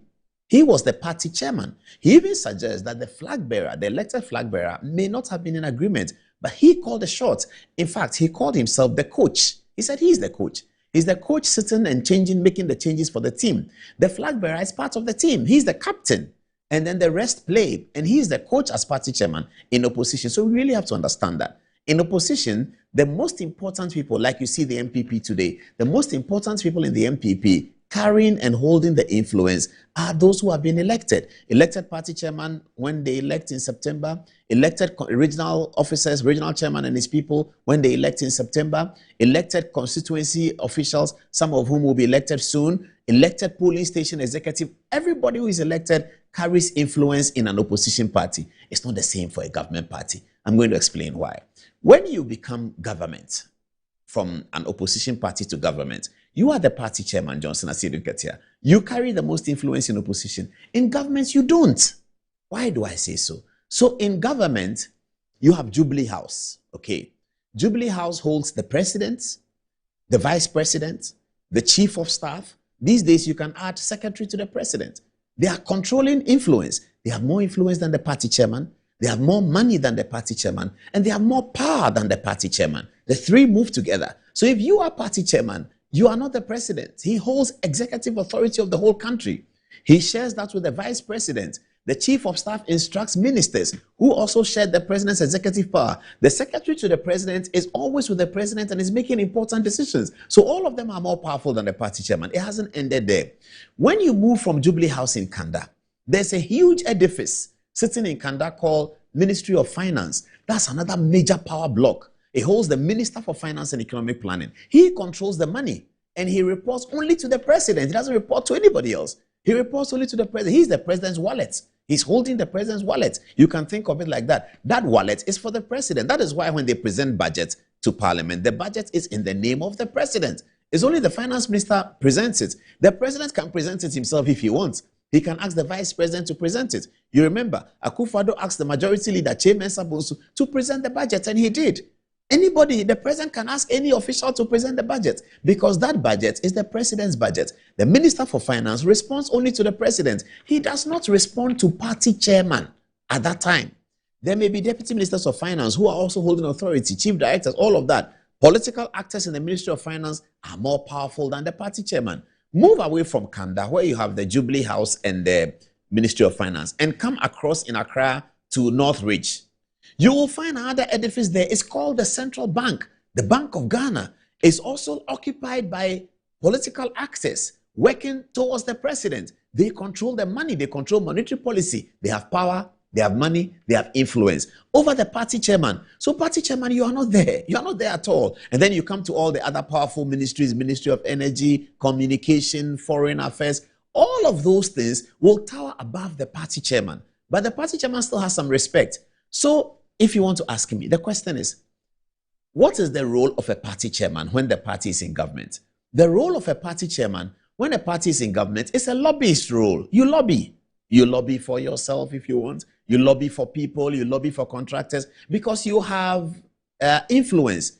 Infante, I think they call it sympathy. You are an elder. You don't have real power, but you're an elder that people respect. So you walk into Jubilee House at 11 o'clock in the morning. Everybody will be saluting you. Oh, party chairman, party chairman. What are you looking for? I want to see the old man. You climb upstairs to the 4th floor. The old man secretary sees you. Oh, party chairman is here. You go to president. Oh, a party chairman is here to see you. President will say, well, let him come, of course. You go to see president. You are going to lobby. So you go and say, Mr. President, this contractor who really helped us, they are not paying him. Charlie, tell your people to pay him. You know, the guy, that rally we did in Tamale, he's the one who paid for everything. He's the one who brought the lights to the rally in Obuasi. Please, sort him out. And then the president might say, okay, party chairman has spoken. He'll call Minister of Finance. Ato, do you know this contractor X? Why are we not paying him? He says, oh, we'll pay next week. So, look, party chairman has come to speak about it. So then you go to communication minister. I say, communication minister, our party officers don't have computers. Can you get us iMac, the latest iMac 2020? Get us about 70 or so. The communication minister can call a contractor who is doing business with the Ministry of Communication and beg him that, look, you are doing business with us. You're going to make a lot of money. Can you spend some of your profit to buy computers for my party people? Party chairman is on my neck. That's the role of a party chairman in government. That's how it is. So Asiedu Nketia is inexperienced. He has misunderstood the role of a party chairman in government. And so he thinks that he's still the party chairman in opposition, making decisions, towering above the flag bearer, deciding who comes to parliament and who doesn't leave parliament, making all of those changes. That time is gone. He's completely inexperienced. He doesn't understand it. And that's the problem he's having. And he's going to have a major problem if he doesn't recoil and become a lobbyist as a chairman of the party in government. Because nobody's going to pander to you. You have less influence. You have less money. You have less power. Who's going to talk to you? That's the problem. Asiedu Nketia is inexperienced. Very, very inexperienced in handling party chairman of a party in government. Now, the other thing that is disturbing for Asiedu Nketia is that in this Fourth Republic, there's been only one candidate who has wanted to be presidential candidate, who has been on the opposite side of the Jubilee House or the castle and has won. Often, the castle wins who they want to become presidential candidate. That's been the story globally. Whoever they want to be the next candidate, he wins. If you go to the famous story of England in the 90s, when they pushed Margaret Thatcher out, Margaret Thatcher didn't want Michael Heseltine. Everybody wanted Heseltine. Margaret Thatcher wanted John Major. John Major became the prime minister. That's how it works. It's only Ado Dankwa Akufo-Addo who in 2007 was able to fight off a very major uphill task from the castle against Kufuor and Alan Kyerematen, and he won. But even look at the victory he won. It was short of a second round. But Akufo-Addo was that powerful. His mobilization skills were so strong. And Akufo-Addo had been a national organizer of the party. So that was a really different kettle of fish. And he had a lot of support. So he's the only one in the Fourth Republic and perhaps in long history who has been able to achieve that. If the president doesn't want you to succeed him, half the time, 70%, 85% of the time, you will not succeed him. Asiedu Nketia must get that very clear. So if you want to be presidential candidate of a party, the first vote you have to win is the vote of the sitting president. If you can't get the vote of the sitting president, my brother, forget about it. You're not going anywhere. You can be the biggest of anything. You have to be an Akufo-Addo to be able to ignore the vote of the sitting president and still win. And it was that Akufo-Addo episode that now changed constitutions of political parties in Ghana, where more than 2,000 people are voting for the presidential candidate because they're trying to reduce the influence of presidents, but it hasn't been reduced. Akufo-Addo stood for Bawumia and he won it. The other thing we have to talk about is this before we get to the videos. When you look at the political trajectory, to be party chairman is a different path from being presidential candidate. Asiedu Nketia must get that very clear. So it's like a road, okay? Or a train that is one way and then branches out into two ways. That's how the political journey is. We all start at the same place and then you branch out into executive government or you branch out into party. So you look at the likes of B.J. Darocha from 1992. Darocha doesn't want to be presidential candidate. No way. He could have, if he wanted to contest in 1992 as a flag bearer to challenge Adu Boahen, Darocha would have been formidable. But he doesn't like that because we are all different. He doesn't want to be presidential candidate or president of the country. He wants to run the party, so he wants to be party chairman. Odoi Sykes, Peter Ala Ajete, all these people, A.A. Munufi, Alhaji Isif Wali, Kobna J, they don't want to be presidential candidate at all. They just don't want to be. So they go the path of the party. So if you go the path of the party, you cannot then come around and say that now you want to be presidential candidates. You can't do that. So look at MPP today. You see the likes of Samuel Oku and these guys. Samuel Oku started as the party. As Akufo-Addo was national organizer before. Samuel Oku started as the party. Samuel Oku has decided that he wants to cut another path. He wants executive government. So he does an executive position at NLA. He goes to parliament. If MPP comes to power, he wants to be a minister, and then he will cut his path from there. He's not going back to be general secretary of the party. No, that is gone as far as he's concerned. Kojo, Ponkroma, and all these are friends. They don't want to be party executives. If Samuel Oku wants to be party executive, he can run for MPP general secretary and win. But that's not the path. He's gone onto the executive path. You decide where you want to go.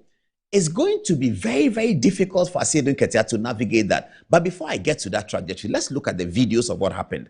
And I'm going to say a few things. Now, let's watch the video from Tamale, the first video early in the morning, where Asiedu Nketia arrived at Haruna Idris's constituency, and listen to what he said. And I said that we have to change the forward line of parliament. Otherwise, it will be difficult for us to win elections. President Mahama disagreed with me, but I said that, look, you have elected me as chairman of this party. I am the coach of the party going into the election. So let me make the changes that will win us the election. When we win, we all enjoy together. Since I made that change, I say, my brother Haruna, sit somewhere, the other guy, Muntaka, you also sit somewhere. Let people come, new people come, and you sit on the bench and watch. There was hell. And people started thinking that somebody who has been my friend for more than 20 years has certainly become my enemy. I said, how can Haruna become my enemy? He cannot become my enemy. But I am a coach, and I must watch how our opponents are playing, so that I also arrange my things for us to be able to win. When we did the arrangement, we went into the election. The victory that NDC got in 2024, have you seen any such victory in Ghana since the beginning of the Fourth Republic? We won. After winning, I told President Mahama that we cannot ignore Muntaka and Haruna in the setting up of our government. So they need to be given big positions. President Mahama agreed, and they gave them big positions. And we are working together. So if you are in Tamale here, and you are forming groups, Haruna group, Asiedu Nketia group, and so on, it is not our case. It is your case in Tamale here. So now you see, Asiedu Nketia is being credited with a lot of wisdom. But on this occasion, the wisdom eluded him completely. It departed from him. How do you go to Haruna Idrisu's constituency? And this matter that is dead and buried, and NDC has won a great victory, everybody's excited about the victory, this matter is dead and buried. And then you go and resurrect the matter, and you don't resurrect it by apologizing. You resurrect it by telling the people of Tamale South that if you hadn't made those changes, perhaps the NDC would have not won an election. That's an anathema. That's a cardinal sin.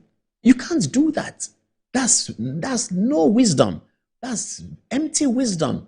You can't be a wise man, or you are touted as a wise man, and then you go and do this.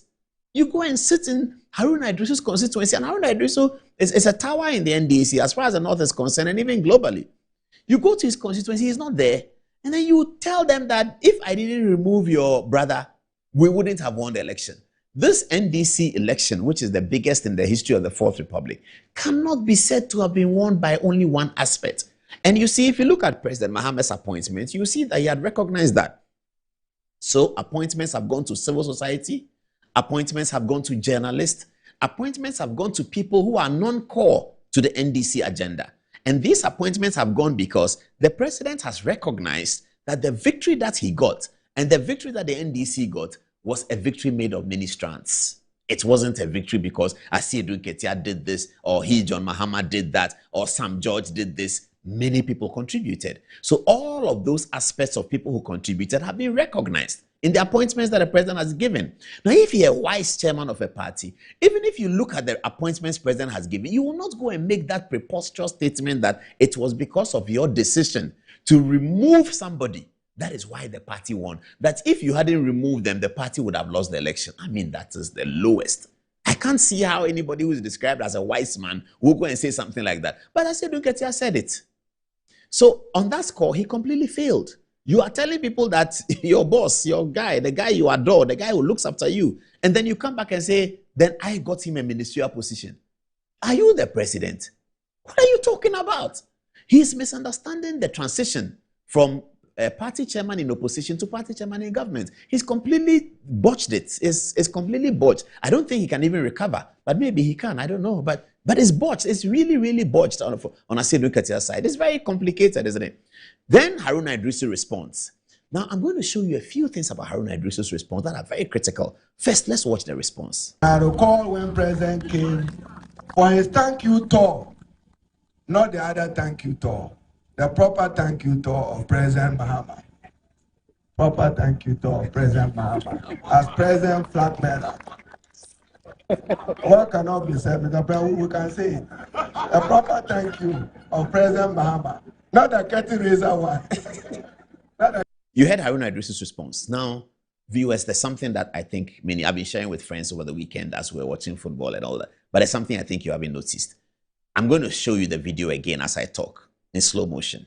Now, you will see that whereas Haruna Iddrisu seems to be referring to President Mahama, the video doesn't show President Mahama. But if you look at the empty chair that you are seeing, President Mahama is sitting right next to it. But the video did not want to show President Mahama. Do you know why? Because this Haruna Iddrisu statement is not just about Haruna Iddrisu. It's a video orchestrated by many, many powerful people who do not like Asiedu Ketia and do not like this thank you tour he's doing. We have spoken about the thank you tour many, many times. That this thank you tour is doing is not necessary. How can you not be on the ballot? President Mahama has done a thank you tour, and then you're also doing a thank you tour. And Haruna Iddrisu puts it fairly and squarely. Now, what about your thank you tour? Now, this concern is not Iddrisu Haruna's concern only. It's a concern of a very powerful group within the government of the John Dramani Mahama. That is why the video obscured John Dramani Mahama, because they don't want extraneous matters to cloud the conversation they are having. They want this video to flatten Asiedu Ketia completely. They don't want President Mahama to be in, so we are all going to ask. I will do it. Other media will do it. Look at President Mahama's body language. Look at what he was doing. He was laughing. He was writing. He wasn't listening. All of that, extraneous matters, will cloud the appreciation of the fact that Asiedu Ketia has done something very terrible. So they obscured President Mahama. Asiedu Ketia's handlers must look at that and see that their enemies are more than one. It's not just Iddrisu Haruna speaking. It's a system that is determined to flatten Asiedu Ketia once and for all. He must definitely recognize that. Now, let's come back to the road I talked about and how this is going to be very difficult for Asiedu Ketia to win. So, people who chart the chairmanship course, they go chairman. If you look at the Chinese Communist Party, in the communist societies, the president is also the chairman of the party. Kwame Nkrumah, the first president of Ghana, was also the chairman of the CPP. They call it the Central Committee. He was chairman of the Central Committee. They don't have party chairman and president. No, they are in government. And the CPP was formed almost in government. And so Nkrumah had been there from 1951. And he had always been chairman of the Central Committee. The CPP was formed in 48. The next election was 51. They won it. And they won the elections all through till Nkrumah died. And so the Central Committee, which is the main party, Nkrumah was chairman of the CPP Central Committee. He didn't have a chairman. Because when you are in government, it's complicated to have another person who, the Chinese party, their boss, Jinping, He is also the chairman of the Chinese party. Chairman Mao, who founded all of these Chinese Renaissance, was the chairman of the party. And he was a president as well. So that doesn't happen in the Western world, in the democracy that we have inherited. Americans, there's a chairman of the Republican Party. You don't know him. He's there, but you don't know him. Donald Trump is the powerful one. I'm sure there's a chairman of the Conservative and Labour parties. You don't know them because the powerful one is the prime minister, isn't it? Now, Johnson Asiedu Nketia then navigates chairman. So what's going to happen from what our research has showed us is that the system against Asiedu Nketia is going to work such that Asiedu Nketia will probably be the only person on the ballot for the September elections to retain his seat as the NDC chairman. He's definitely going to win, but he'll be the only one on the ballot. He'll win handsomely. He'll win 100%. Now then the question will come, how he navigates himself as an elected second-term chairman to now metamorphose and cross the train, jump over the train into the presidential candidate lane to make himself the presidential flag bearer of the party is an uphill task. It's almost unsurmountable. All the NDC lawyers are going to come after him. Already petitions have started flying. People are going to petition President Mahama. Now what is this? How can the party chairman, who is supposed to be the chief referee for the contest for the electing a new flag bearer, himself being the flag bearer and wanting to be the flag bearer, entaining the rules and guiding the rules, presenting the rules, and then also becoming flag bearer? That's going to happen. And Asiedu Nketia is going to find out that there are many, many people who do not subscribe to what he's doing. You see, when you are chairman in opposition, it's different. Everybody, yes, I, you, because you are the elected chairman. Now this government, everybody has power, money, and influence. How is Asiedu Nketia going to navigate these things? Well, as the days roll by, we will find out how Asiedu Nketia is going to navigate these things. Just before we go, let me show you the protest from Muntaka's constituency and the reference Asiedu Nketia made to Muntaka that he's the other guy. The constituents took it very seriously. Here's a letter from the constituents that they wrote about Asiedu Nketia. Let's read it. The concerned constituents of Asawase have watched with utter disgust and disappointment the video circulating from the national chairman of the National Democratic Congress, Johnson Asiedu Nketia, during his thank you tour in the northern region. We acknowledge the chairman's rights, blah, blah, blah. Okay, let's get to the important part. To refer to a man of Honorable Muntaka's stature, a former chief whip, a seasoned legislator, and now a sitting minister of state as simply the other guy is not a slip of tongue. It is a calculated act of belittlement that we, his constituents, reject in the strongest possible terms. This remark is not only insulting to Honorable Muntaka personally, but is a direct insult to the over 200,000 people of Asawase who have consistently voted for leadership, competence, and dignity. It suggests that the chairman sees our chosen representative as an afterthought. We find this astonishing from someone who holds the highest office in our party. Furthermore, Chairman Asiedu Nketia attempts to justify the removal of those experienced leaders does not grant him the license to descend into personal disrespect. Politics may be a game of numbers and strategy, but basic human respect is non-negotiable. Therefore, we the concerned citizens say as follows, that he should retract immediately and then in 48 hours he retracts. Otherwise, he should not consider Asawase as part of his campaign. This is the battle that Asiedu Nketia has brought upon himself. Let's see how he navigates this. For our money, we think that based on this, his situation is going to be very, very, very difficult.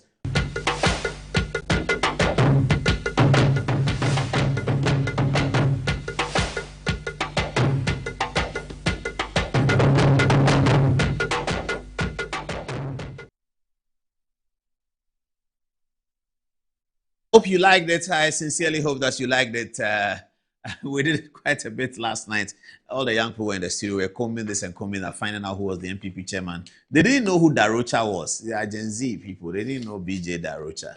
So I had to tell them. Anyway, I hope you like it. Now, we have big stories to come. Eulogy of Efia Pokua is coming up. Then there's a story against Justice Sermside, the Deputy Attorney General. Nothing to do with any of the prosecutions he's doing, but his seemingly obstructing justice in the case of a matter that he's very interested in. And since he became Attorney General, he seems to be obstructing justice. We're going to deal with that. It has to do with a guy called John Sudi. So those of you who are watching who knows Sermside, tell him that his friend John Sudi's matter is on Good Evening Ghana. You should either tune in or tomorrow morning you should get his better half to send him the video so that we can watch it. All right, I'll get there in a minute. John Kumi Sudi, that's the name of this West African national who's been creating a lot of problem, who was Tremsai's client in private practice. And Tremsai was defending him against the criminal processes. And since he became Attorney General, it appears that criminal processes have stopped. John Sudi is on the loose, and those who have petitioned suspect that he's a very dangerous criminal. But his lawyer is now the Attorney General. What can you do? Is that how democracy works? We'll get on the touch screen on that one. Please, just bear with me. And then the Supreme Court is hearing an important matter, very, very big matter. I saw this evening on the post by the National Petroleum Authority boss, Edwin Tamaklo. He posted something to say that NDC have joined the case. I'm not sure whether he was referring to the Attorney General's application. I doubt that. He's a lawyer. He knows. He's a smart guy. So I suspect NDC have joined the case. I just want the clarification if NDC have joined, because it's going to affect my editorial. If the NDC have joined, my story is different. If they have not joined, the story is similar. But if the NDC have really joined this case, then we have a lot to say about the NDC joining, relating to the Asiedu Nketia matter, of course. So please, if you know that the National Democratic Congress, as a body corporate, has filed an amicus curiae to the Supreme Court to be attached to the case of Dr. Nyaho Tamaklo, Professor Frimpong Boateng, and Dr. Mrs. Amoako Nneama, the case where they're asking the Supreme Court to declare as unconstitutional the delegate system of voting in the two major political parties. They are telling the Supreme Court to make a declaration that the delegate system is against democratic tenets, and that all people in the political party in that area should be allowed to cast a vote if so an MP is for a constituency chairman, all the way to the presidential candidate level. And we know that this evening, the Attorney General and Minister for Justice, Dominic Ayini, Professor Dominic Ayini, has added his voice to the Supreme Court matter. That means that he has filed to support the application of Oliver Vomaho, who is the lawyer for the three esteemed Ghanaians, Dr. Nyaho Tamaklo, Professor Frimpong Boateng, and Mrs. Christine Amoako Nneama. Dr. Mrs. Christine Amoako Nneama, I should say. We're going to discuss that case in full. If this is the first time you're hearing it, Lawyer Preku will be joining me on the touch screen, and we're going to have a really, really good discussion about that one. So don't go anywhere. Now, though, we are following up on the Asiedu Nketia case. So it's a bigger problem, viewers. It's a very big problem. You will see that President Mahama nailed it. Okay, he nailed it completely on Sunday. All of these Asiedu Nketia matters happened on Friday. Asiedu Nketia's statement, Idris Oharene's response, it all happened on Friday. But President Mahama nailed it. How did he nail it? On Sunday, when the invitation had come from the Beninois government for the president of Ghana to attend the inauguration of the president of Benin, John Dramani Mahama, His Excellency the President, decided to send Kaysel Atuforsen to represent him. He's already building Atuforsen for the presidential job. So there's Atuforsen majestically, incoming president of Ghana. Hallelujah. Majestically climbing the red stairs to acknowledge the call for the president of Ghana and to shake hands with the newly elected president of Togo. Now, President Mahama was making a much bigger statement. You see the man on the... Hold the video. Okay, no. So come back to when Atuforsen is shaking his hands. When you get there, hold it. Let me continue. So, yes, if you can, fantastic. These my guys are too good, man. Now, the man on the right, the lady is the first lady of Benin, immaculately dressed. I really like that. And then you see the man on the right, he's the new president of Benin here. Kaysel Atuforsen is on the left. The new president of Benin, guess what he used to be before he became president? He was finance minister. Aha, viewers, is it clicking now? The man was finance minister. He ran for president and won. What is Atuforsen today? Finance minister. Does he want to run for president? Yes. Does he want to win? Yes. If he runs for president, does it mean Asiedu Nketia can also run? No. Unless he joins the base party, unless they take Asiedu Nketia. Atuforsen is winning this thing, viewers. It looks like Atuforsen is winning it. So President Mahama sends Atuforsen to Benin to represent Ghana. Now, this is a presidential event. So if the president cannot come, it's the vice president who would go. If the vice president cannot go, maybe the chief of staff will go. But this is President Mahama giving Atuforsen full presidential red carpet in Benin, preparing him for the job. Whoa! That's Keselato Forson. Viewers, please clap for him, man. Keselato Forson, the finance minister. Dollar is 10. Gold is this. That is that. Yes, tomato prices have gone up. Keselato Forson. He tried to smuggle e-levy. Afenyomakin caught him, so he has removed it. But this is Keselato. Oh, look at the applause. Beautiful. This is for the president of Ghana, who has then given the opportunity to his finance minister, whom he is grooming to smash Asiedu Nketia out of the race to become the NDC flag bearer. And then they'll fight the election in 2028. If he doesn't win in 2028, he's young. If Dr. Bawumia wins, Bawumia will do 2 terms. Ghana, after 2 terms, they may say they are removing you. Ato Forson will run 2032. He may lose. He will come again 36. He's very, very young. That is the plan of John Dramani Mahama. Good night to Asiedu Nketia for the NDC flag bearership. But I'm still supporting him. And tell his son, Kweku, that if he has my number, he should call me. We can still sit down and discuss how the old man's thing works. You know, we can still discuss it. It doesn't matter. So, to emphasize the point I was making, viewers, another invitation came for the inauguration of is it inauguration of president, the second one, the Barbados. Is it Barbados? They'll tell me. Independence celebration. Which country is it again, please? Guyana. So, independence celebration is also the presidential invitation. But that one, President John Dramani Mahama asked the vice president to go. That's how it is. It's a presidential invitation. Independence celebration, inauguration of president, big events. It's presidential invitation. When we are inaugurating our president, we invite the president of Cote d'Ivoire. We don't invite the finance minister of Cote d'Ivoire. We invite the president of Nigeria. We don't invite the finance minister of Nigeria to come for presidential inauguration. That's not what we do. Presidential inauguration is an invitation for presidents.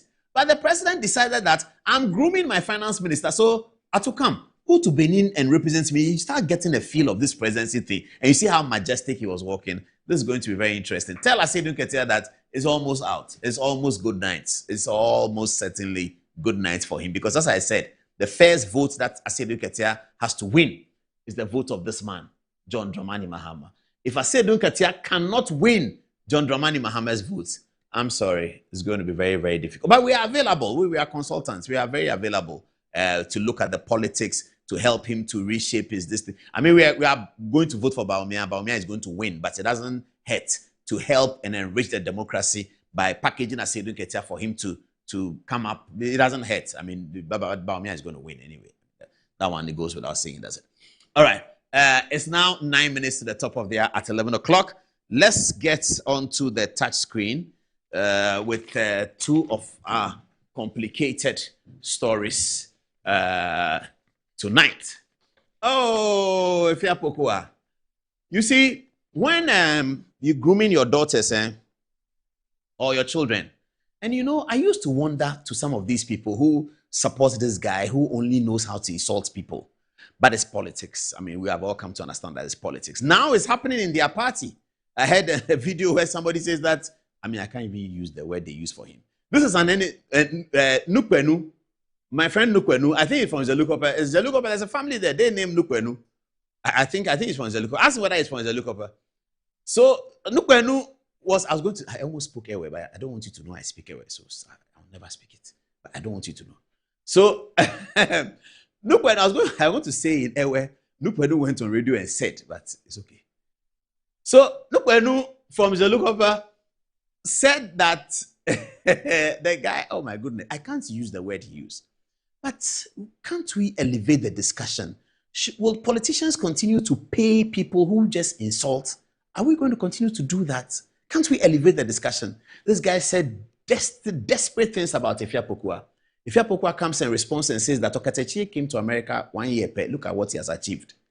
And people are in America in their empty heads. All they know is to insult a chief, insult this, insult that. Now within the NDC, they are beginning to see ministers are putting camera in front of them and doing video and saying, why? Who's this guy? Ministers. Some of these ministers participated in cleaning up the debt. Fly the guy in, state protocol or government, everything. This is Kwame Nkrumah's Ghana. Flying in somebody who all he knows is how to insult and grant him diplomatic status of sorts. This is Osagyefo's Ghana, where standards were so high. So high. In Nkrumah's Ghana, standards were so high. In Buzia's Ghana, standards were so high. Even at Champon. Standards were very high. Look at even Rawlings. Look at the people in the government. Kwesi Boche, high standards. Look at the media we used to have. Elvis Aye, Kofi Kumsin, high standards. Harun Atta. Now, people are paying people just to insult. I like the way she stood her ground. She said, look, I'm not interested in your insults. I'm interested in telling you to go to school, learn something into your head. That's better. Spend your energy that you used to insult to go to school and learn something in your head. Don't continue to be a dropout. We're all dropouts. But have we remained dropouts? No, we haven't remained dropouts. All of us are dropouts. But did we remain dropouts? We didn't remain dropouts. Okateche was in Ghana with us doing for the records. KKKK. One day he called me and said, Charlie Chief Miko. I said, hey, why in fact? So Miko America. I said, hey, no, America. What's up? So 1 year, but since here, Charlie Miko, try LLM Bakubi. Yana Pese me tinia mabiase. This was his words to me. I was in America. I called him. I said, well, he's in Connecticut. I should come. The snow was all over. I couldn't go. We spoke in the night and laughed. Recently at the airport, he was welcomed. He has bagged an LLM. And Madame Pokua used that as it was a great example to show people that you don't do empty head. You just an empty head insulting. Well, the people who pay him to insult, now the chickens have come home to roost in their own system. It is being done against them. This is a story. And that's why today I sing the praise of Efia Pokua. Vim lady, they call her very, very, very good, intelligent woman. Very, very good. I sing her praises. Okay. Let's move to Justice Sremsai. Before we get to the Supreme Court discussion, which you really have to hear. I said I was going to do social media. I'll come to you in a bit, yeah? Let's move to Justice Sremsai. Hey, where is Sansadeli? Anne Sansadeli. Next week, no, Thursday. We have the story. We have an update for you on Anne Sansadeli, the doctor. Yeah. Hey, Onugba, how are you doing? So this story is quite interesting. The allegation is that there was a guy called, whoa, what did I write? John Komisudis. There's a guy called John Komisudis. Now, it is reported that this guy was involved in human trafficking, bringing people in from Togo and other places. It is reported that this guy claimed to own a school in, I think, Greater Accra region, Adan area. And there's a school, that is the JSS, it's a big school. And he claims the school is for him in one document. And in another document where it's been alleged that the school is being used for money laundering, he says the school is not for him. During his prosecution processes during the 2022-23 period, his lawyer was Justice Sremsai. And the cases continued up until now. Now, Justice Sremsai becomes Deputy Attorney General. And it appears to the complainants that because he has become Deputy Attorney General, all the offenses or potential crimes, alleged crimes committed by John Komisudi have evaporated from the system. They have been so frustrated that they have written an RTI to Justice Sremsai, which, guess what, he has completely ignored. Completely ignored it. He's completely ignored it. Now, this is part of the reason why the OSP's office is important. Assuming that somebody goes to report John Komisudi to the Office of the Special Prosecutor, the Attorney General people are telling us that when the OSP receives such a document, he must come to them, whether he can prosecute or not. This is the kind of situation why the OSP must remain independent and be able to do his work. This is the kind of situation. Here is an Attorney General who is showing so much self-interest in a particular matter that because he was their lawyer in private practice, he has become Attorney General, and therefore the prosecution should cease. So they write to Yoko. Nothing happens because he sits on the board of Yoko as a statutory board member. And then they write to Attorney General's office. Nothing happens because he's a Deputy Attorney General. I'm going to read to you the RTI that has been sent to his office. And then we see. An RTI request submitted to the Office of the Attorney General in respect of the Deputy Attorney General. The petitioner draws the Commission's attention to the following documented facts, which are directly relevant to the public interest dimension of this petition and to the Commission's assessment of the urgency and sensitivity of the matter. A. Dr. Justice Sremsai was the private solicitor for John Komisudi in suit number so, and is therefore personally and professionally aware that his client is a Togolese national. B. Dr. Seremsai was nominated as Deputy Attorney General on February 26, 2025, approved by Parliament on March 7, 2025, and sworn into office on June 3rd, 2025. I don't think this is correct. Approved by Parliament in March and sworn on June 3rd? Sounds too long, but anyway, let's move on. C. As Deputy Attorney General, Justice Seremsai now occupies a senior position in the very office that must authorize the Ghana Immigration Service to prosecute Sudi criminally. He has also been petitioned twice to take action against Sudi and is responsible for responding to RTI requests concerning this very matter. D. By virtue of his office, the Deputy Attorney General sits on the board of IOCO, and IOCO's decision not to charge Sudi was issued approximately 6 weeks after Dr. Seremsai was sworn into office. The criminal prosecution collapsed on 29 October 2025 when the investigator reportedly disappeared on an unspecified national assignment after Dr. Seremsai had assumed office. This is the case against democracy. This is the case that looks like an alleged criminal is being protected by powerful people, because now the people of Ghana have given them an office to hold within the political arrangement, the office of the Attorney General. I think a petition should be sent to the boss, Dominic Ayini, to tell him that this is what is happening. Now, if I read to you the potential offenses that this John Sudi Komi has committed, viewers, you cringe. What he's done with trafficking of children, bringing people in illegally, acquiring Ghanaian passports for all kinds of people. Some of them end up as criminals in other West African countries. This is the document. And Justice Seremsai is there, so he will not allow the prosecution to go on. He won't, because it is his client. And haven't we heard this too many times? Does it sound like something you've heard before? I was a client for them in private practice, and when I came into public practice, I saw that they have done nothing wrong. I was a client, I was their lawyer in private practice, so when I came to be Attorney General, I found out that they have done nothing wrong. I knew they had done nothing wrong, and I still stand by the position that they have done nothing wrong. Are you the court? And therefore, I have entered nolle prosequi. I have removed the matter from the court. If you are confident they've done nothing wrong, let the court hear it, and let the judge pronounce them not guilty. Is it not as simple as that? I was their lawyer in private practice. I assure that they have done nothing wrong. I am Attorney General today. Because I know they have done nothing wrong, I've entered a nolle prosequi. Are you the court? Are you the court? You abuse the power of nolle prosequi. Nolle prosequi is put there for a very important reason. Not to placate your clients. Nolle prosequi is not to placate your clients. But this is what is happening all over. And that's what the Deputy Attorney General is also doing. Somebody was his client. He was being criminally prosecuted. He becomes Attorney General. Oh, no. Because I knew that he was innocent. And now too, I believe that. So a petition goes, RTI doesn't respond. I mean, the worst of what is to happen is that an RTI request will be refused by the Attorney General's office, the Ministry of Justice. I mean, what is happening in Ghana? Other people should refuse RTI and the Minister of Justice should whip them that you cannot ignore an RTI. But today, it is the Ministry of Justice. Should we go and call it the Ministry of Injustice? Should we do a Julobi House demonstration and go there and say this is the Ministry of Injustice? It is coming. Don't worry. After this year, plenty of things will happen. What is this? The Ministry of Justice, which is supposed to deliver justice, oversee justice, and make sure that justice is prevailing in the society. They are the people obstructing justice. The very people who have been created to defend justice and ensure that it happens, to roll out justice.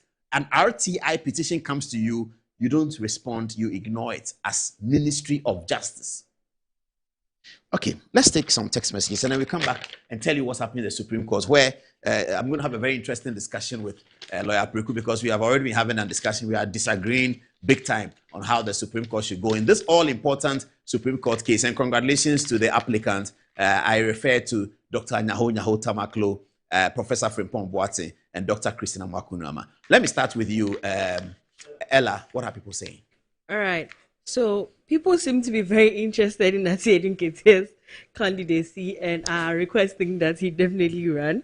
So this one is from Sami Boache. He says, Efia Pokwa is one of the most objective, consistent journalists we currently have in Ghana, and I don't think she will do anything. I don't think she would say anything she doesn't have facts for. She is very focused. Busy Nana Kwame says, Mutaka is a coward. Was he still not interior minister when Kevin Taylor came to Ghana and he had full government security till he left the country?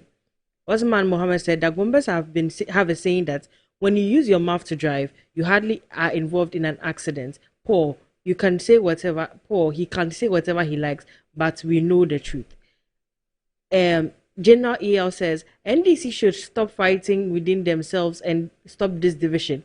We need a strong NDC so that we can defeat in 2028. We, the NPP, don't want them to come and say because they had internal conflict, that is what resulted to their loss. EL Obama says, good evening, Paul. My message to Lawyer Haruna's camp is simple and straightforward. What happened was clearly a test of the former leader's strength and influence in his own backyard. Unfortunately for his side, Asiedu through his speech and confidence appear to have measured their level of readiness and resistance. Let us watch and see. Lastly, from Miyatiwa, she says, Paul, I'm reminding you about Budon and the rearing of elephants and tigers that will be fed with an aircraft. Now the 24-hour economy has turned into demolition of markets. Over to you, Kia. Thank you so much, Ella. I see your excitement from the comments you are reading. This is coming from Raymond, and so he says, good evening, Brother Paul. I'm struggling to understand what went through General Mosquito's mind for him to open his can of worms by bringing up what happened during the changes in Parliament. Is he saying that he was the one who lobbied for President Mahama to appoint Haruna and the other person to be part of Mahama's administration? Well, what concerns Musa, as he dey paying them, it is sweet as. Ryan Salisu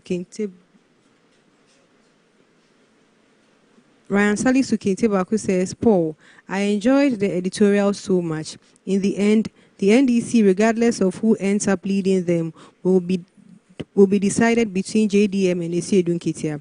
The JDM faction will control resources vis-a-vis Ibrahim Mahama being enriched with our natural resources. And the Asiedu Nketia faction representing the party grassroots. The curtain raiser was surely the just ended by-election in Nima. It is going to be repeated on a bigger scale when branch elections set off. Sami Boachi says, Asiedu Nketia, the current chairman of the ruling party, told us point blank that he is the one who goes into every election without fail and that nobody can compete with him, D. Johnson, Asiedu Nketia. So let us be careful about the mosquito bite, malaria galore. What are the viewers saying, Pastor? All right, thank you. So I have a message here from Master Planner. He says the day of accountability will surely come. All the appointees of the NDC can continue misbehaving. Our security services should also be cautious in line of their duty. Ghanaians are watching closely. Alonda Foster says, I want to tell President John Mahama and his NDC that they should demonstrate to Ghanaians their competence and confidence by fixing Dumsor, fix the high rate of insecurity, the high rate of unemployment, and fix the Galamsey menace, than to be putting handcuffs in the hands of its critics. The very Ghanaians you swear under oath to protect are now being put behind bars because of freedom of speech. Gustiman says this NDC government appears to be undermining and weakening our democracy. The continuous arrest of citizens who express their dissatisfaction with current national issues raises concerns about a possible return to authoritarian tendencies. It's also worrying that some young individuals seem to be rewarded with appointments, not necessarily because of their competence or contributions, but because of their level of political attacks and insults they direct at opponents. Lastly, coming from Raymond, it says, I think it's been read. So we go to Ryan Salis, who says, I enjoyed this editorial so much. In the end, the NDC, regardless of who ends up leading them, will be decided between JDM and Asiedu Nketia. The JDM faction will control resources versus Ibrahim Mahama being enriched with our natural resources, and the Asiedu Nketia faction being the party grassroots. All right, back to you, Paul. Okay, so somebody has responded to me, and I'll preclude this for you. Somebody is just telling me that, Paul, if you are referring to Edugitama close post, what he meant is that the NDC is actually the second defendant.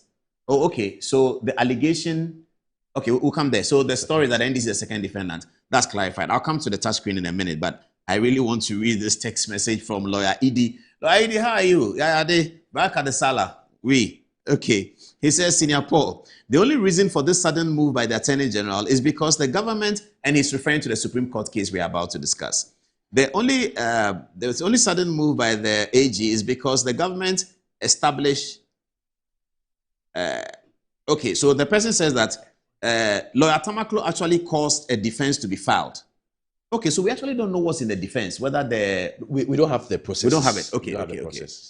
Please, if you know the person texting me, if you know what is in the defense, can you tell us? Are they supporting the Attorney General or they are against him? Most likely they will be with the Attorney General. Yes, the Attorney General we know supports the matter. Okay, yeah. Let me finish reading Lawyer Edie's thing. It says, Senior Paul, the only reason for this sudden move by the AG is because the government's establishment realized that there is absolutely no way their preferred presidential hopeful, Ato Forsen first choice, or Julius Debra second choice, will beat Asidun Ketia with the current delegate system in the NDC. I can agree with you. I agree with you, bro. Okay, not even Mahama can beat the national chairman in their presidential primary. Oh, that one I don't know. But anyway, let's move on. So they have chosen another route to bolster their chances. I say this particularly because the NDC legal team had earlier given an indication to the MPP that they were opposed to the suit. So what has changed? Oh, okay. But Edie, we don't have evidence of this, that the NDC legal team earlier gave an indication to NPP that they were opposed to the suit. Is it documented? If it is, please tell us. Okay, viewers, let's bound the touch screen. Lawyer Preku is very ready. I'm going to be fighting him because on this matter we are disagreeing on many things.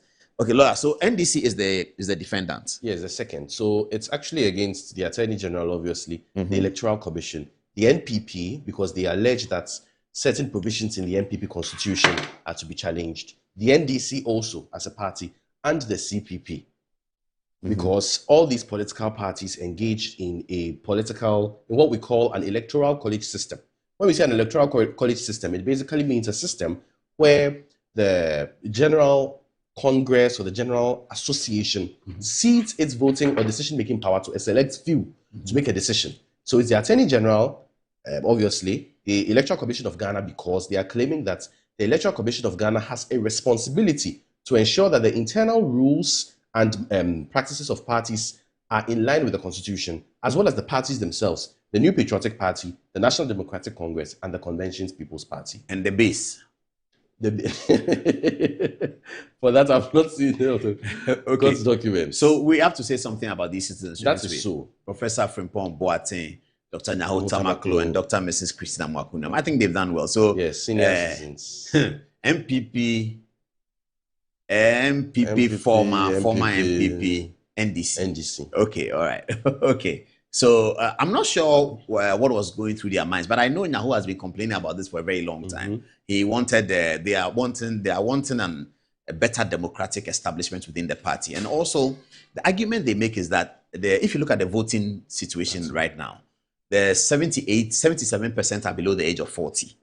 And some of these delegates, if you look at them, they sort of own the party in the communities. The age is quite high. Yes. So to get many more young people interested in the internal party system, that is where you grow the interest in democracy. If we have young people being excluded from the internal party system, eventually they will be excluded from the national democracy. And so both NDC and MPP, which are the main drivers of our democracy, these CPP, the base and all of them, they want to see a stronger youth participation in the political party. In fact, it's good for a party like CPP because now a presidential candidate or anybody who wants to be president, McDan wants to be president, he can't find his way in MPP, can't find his way in CPP. He preaches his message to the general public. The reason why we will not follow McDan is that we think he cannot win.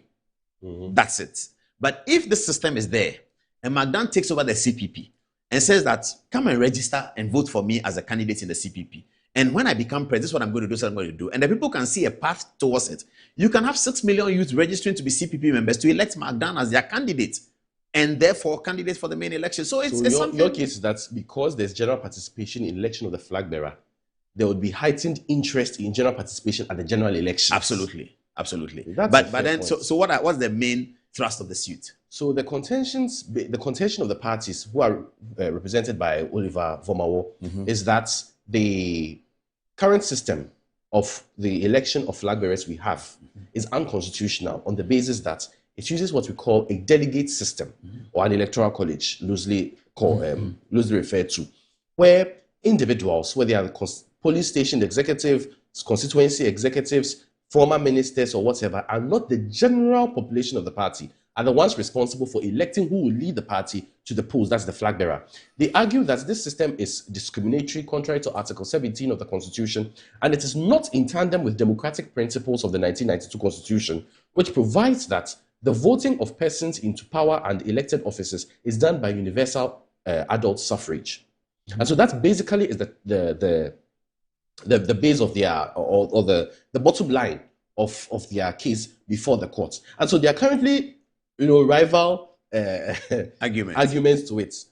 Okay, One but side says that there's no, is there a rival argument really? From the no, when I say rival, I mean the general philosophy. Yes, okay. But we are early So in the case. where we are actually, it means that the Attorney General is saying the same thing as this policy. Agrees with them. So the In Supreme fact, they Court may will have have to even, then. the Attorney General may have even decided not to even put in anything at all. Yes, he's still a nominal defendant. Yeah, he could have said, well, I don't intend.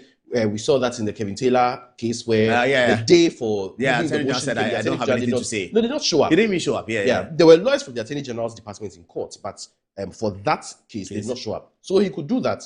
But it seems, but for him to take a stronger position, that means that do we have the panel of the Supreme Court already? No. Ooh, so the that's panel, going to be very interesting. Yes. So normally the way the Supreme Court sits it's rotational, and so you may have what we call interlocutory hearings. It can be an injunction. It can be leave for dates to file the written submissions or whatever. Those panels that you would see are not necessarily the panels that will decide the case. Okay. The panel that sits when the statements of case from the parties have been filed is the panel that is going to deliberate and deal with the substance or the merits of the issue. So we don't have the panel. Have there been any interlocutory on this one? Not that I'm aware of. Okay. There's been no application to strike out. No, there's no application to, unlike the West Indies issue that we doing back and forth. There's no joinder. No, the parties were sued. So no, this one. Yes, that's what I'm saying, that they were sued. NPP, NDC, CPP, Attorney General, and EC were sued. Political parties were sued. Yes. But has NPP entered appearance? Do we know? For that, I am not aware of. Okay, so then the case is that the NDC have entered appearance. Yes. Okay. But we don't know yet what they are saying. Yes. Okay. We are sure that the Attorney General, as it stands now, is in line with all is. But I'm not.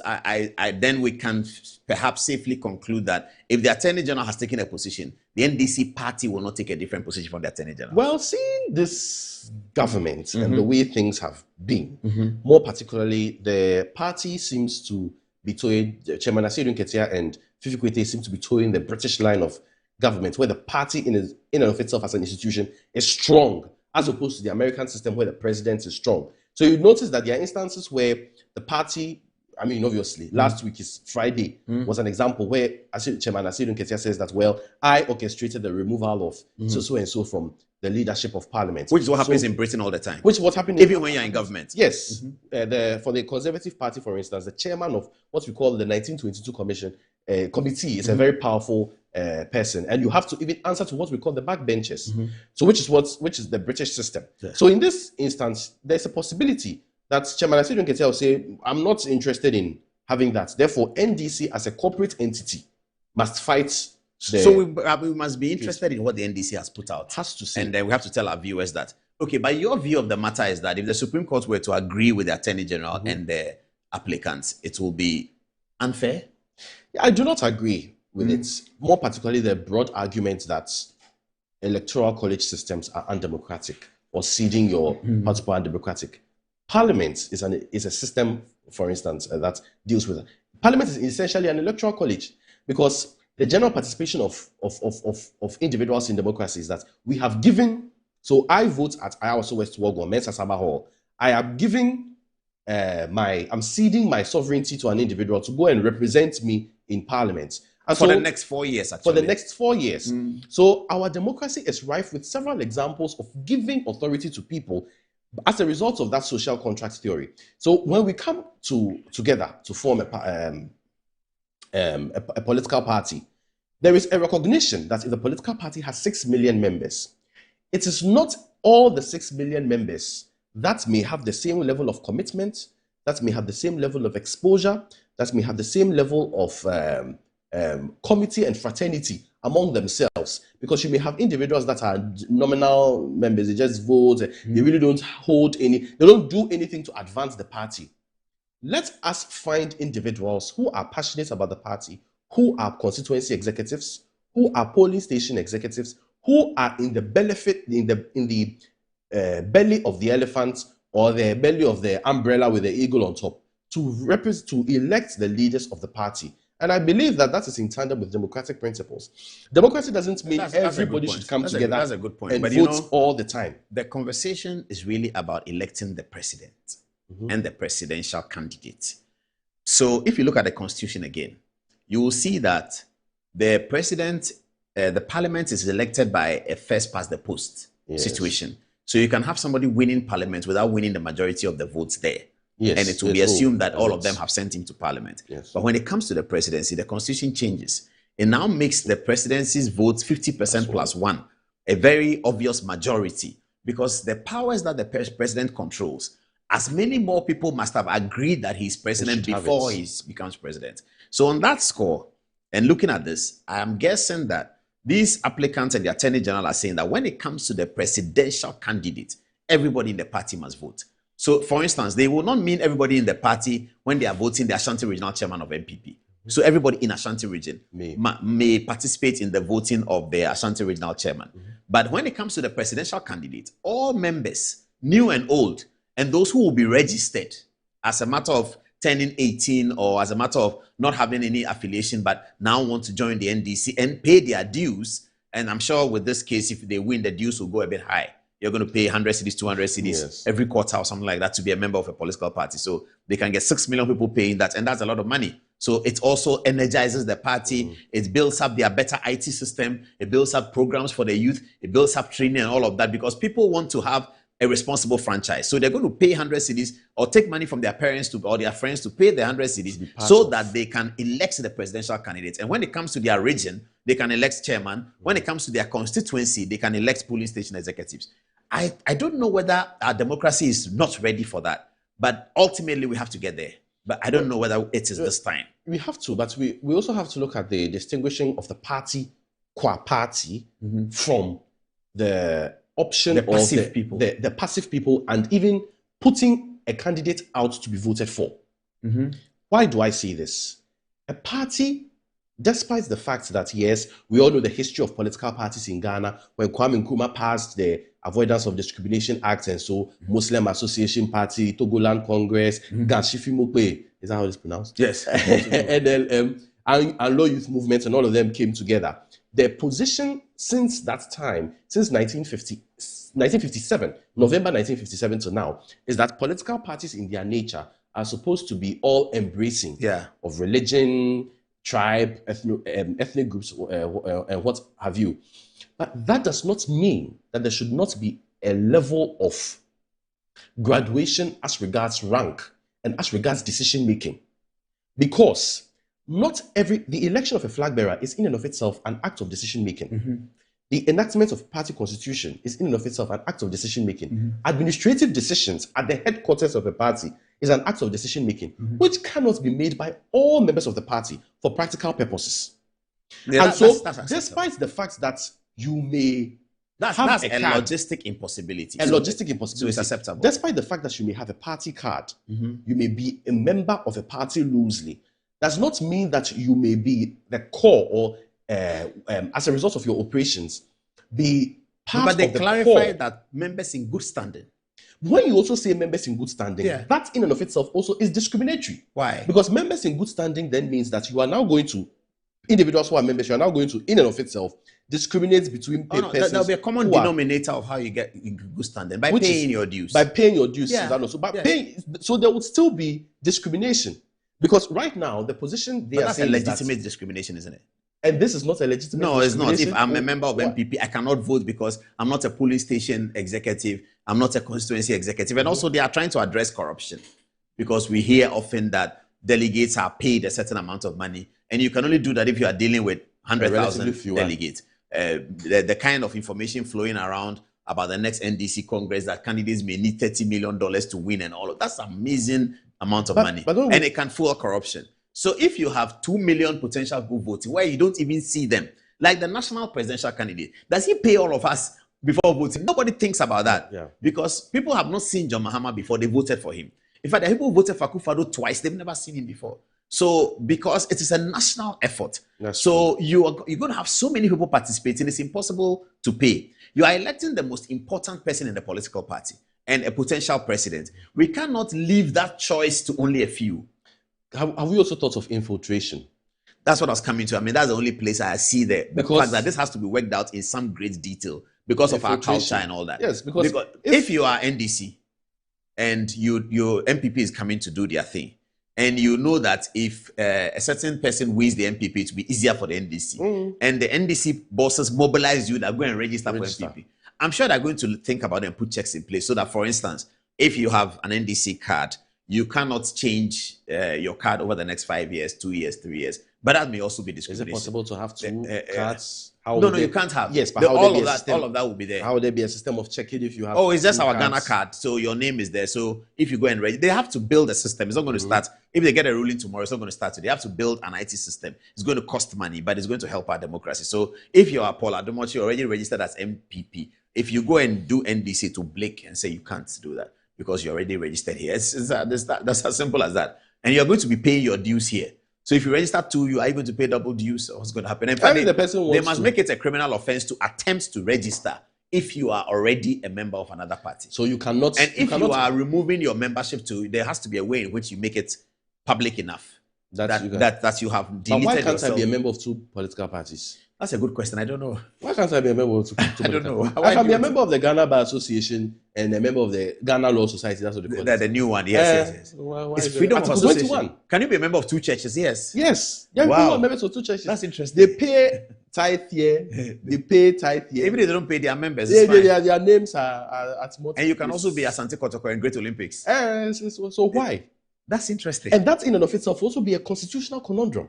Because why are you now preventing people from cross-carpeting, as it were, from one side to the other, or infiltrating?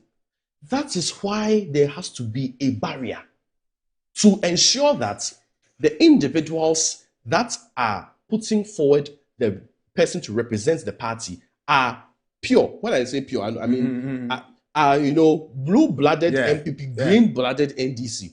Because this system, if I have two party cards, why are you arresting me? I can have two party cards. After all, a political party is an association. Article 21, I have a freedom of association. Okay, let's wait for the quorum when it comes out, the panel of the Supreme Court judges who will be doing it. Should we take a last round of text message and we wrap up? Sorry, we're taking your time, viewers, on a Tuesday. Give us one message each. Ella, what are people saying? Oh, Fatih first then.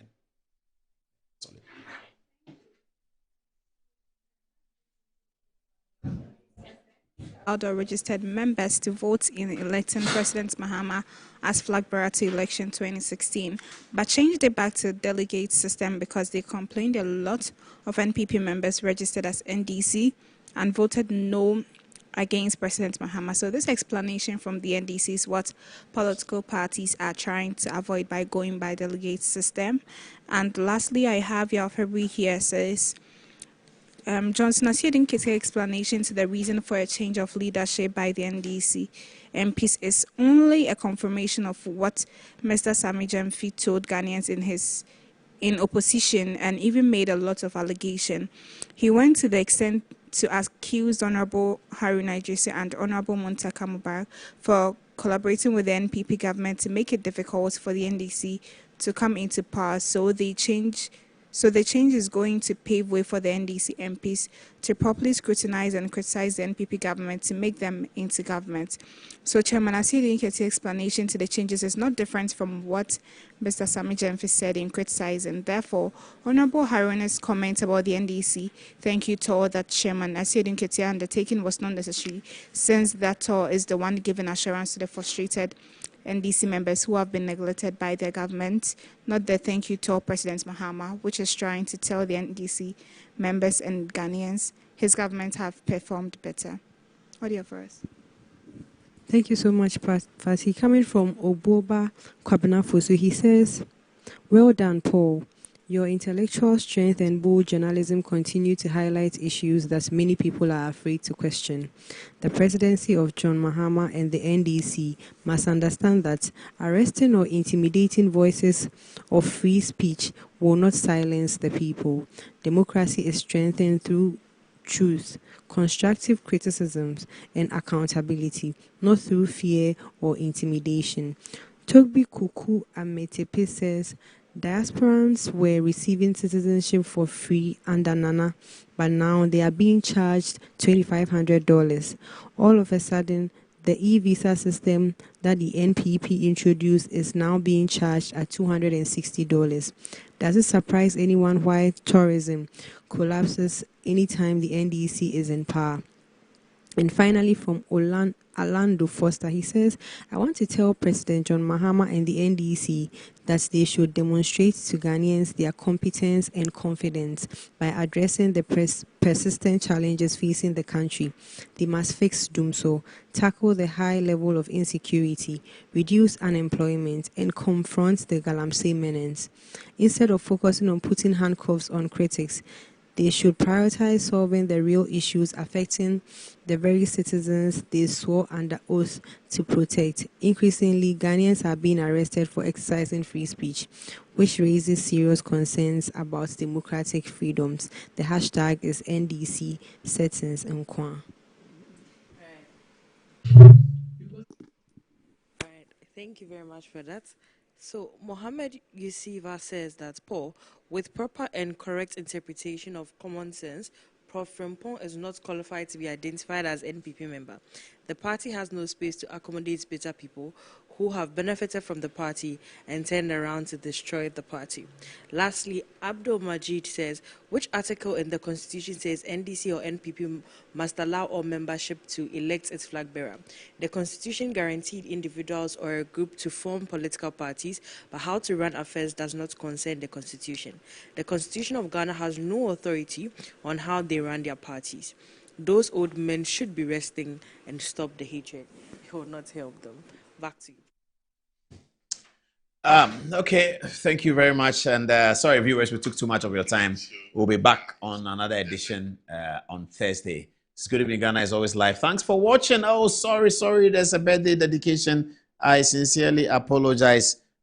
Send me your birthday dedications. I'm very happy to do birthday dedication. I like parties, so if the party is happening, please call me. My friend Guy G, who is a political communicator, says that, please, Paul, mention happy 10th anniversary to my wife. Oh, it's an anniversary, wedding anniversary. Mrs. Vera Asante J and I. May the love we share continue to grow stronger with each passing day. Guy G is in cantonments in Accra. Oh, congratulations, Mrs. Vera Asante J. Guy G. Next year, he'll be very, very busy because politics is coming. That's it for Good Evening Ghana viewers. Thank you so much for watching. It's always a pleasure. God bless you. Good night.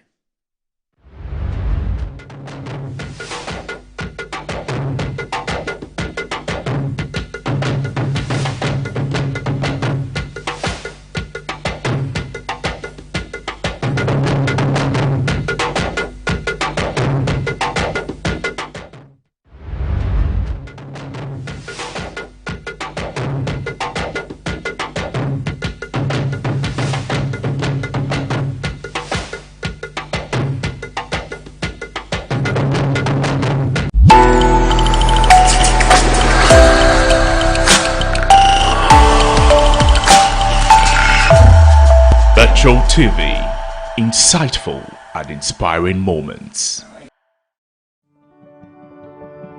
Has Christianity always been one of the religions in the world to you? No, 1,000 times no. Jesus the Christ did not come to start a new religion, but to impart the life of God to humans, to regenerate them into sons of God. Have you received Jesus Christ? Then you are a new creature. The human is gone. You are now divine. Hallelujah. Join Dr. David Binden on the Good Life devotion every Monday to Friday on this channel and receive truth that will usher you into the divine life experience of sinless holiness. incorruptible health, deathlessness, and reigning in life as a Son of God in the full measure of the stature of Christ. Here is today's Good Life devotion with Dr. David Bindan. Wow, praise the Lord, hallelujah. Such a joy once again to welcome you to today's very special episode of our favorite Good Life devotion, where you receive truth that are meant to make you live the best life the Father had for you before you came into this world. We've been trying to look at the subject of your value in the sight of God.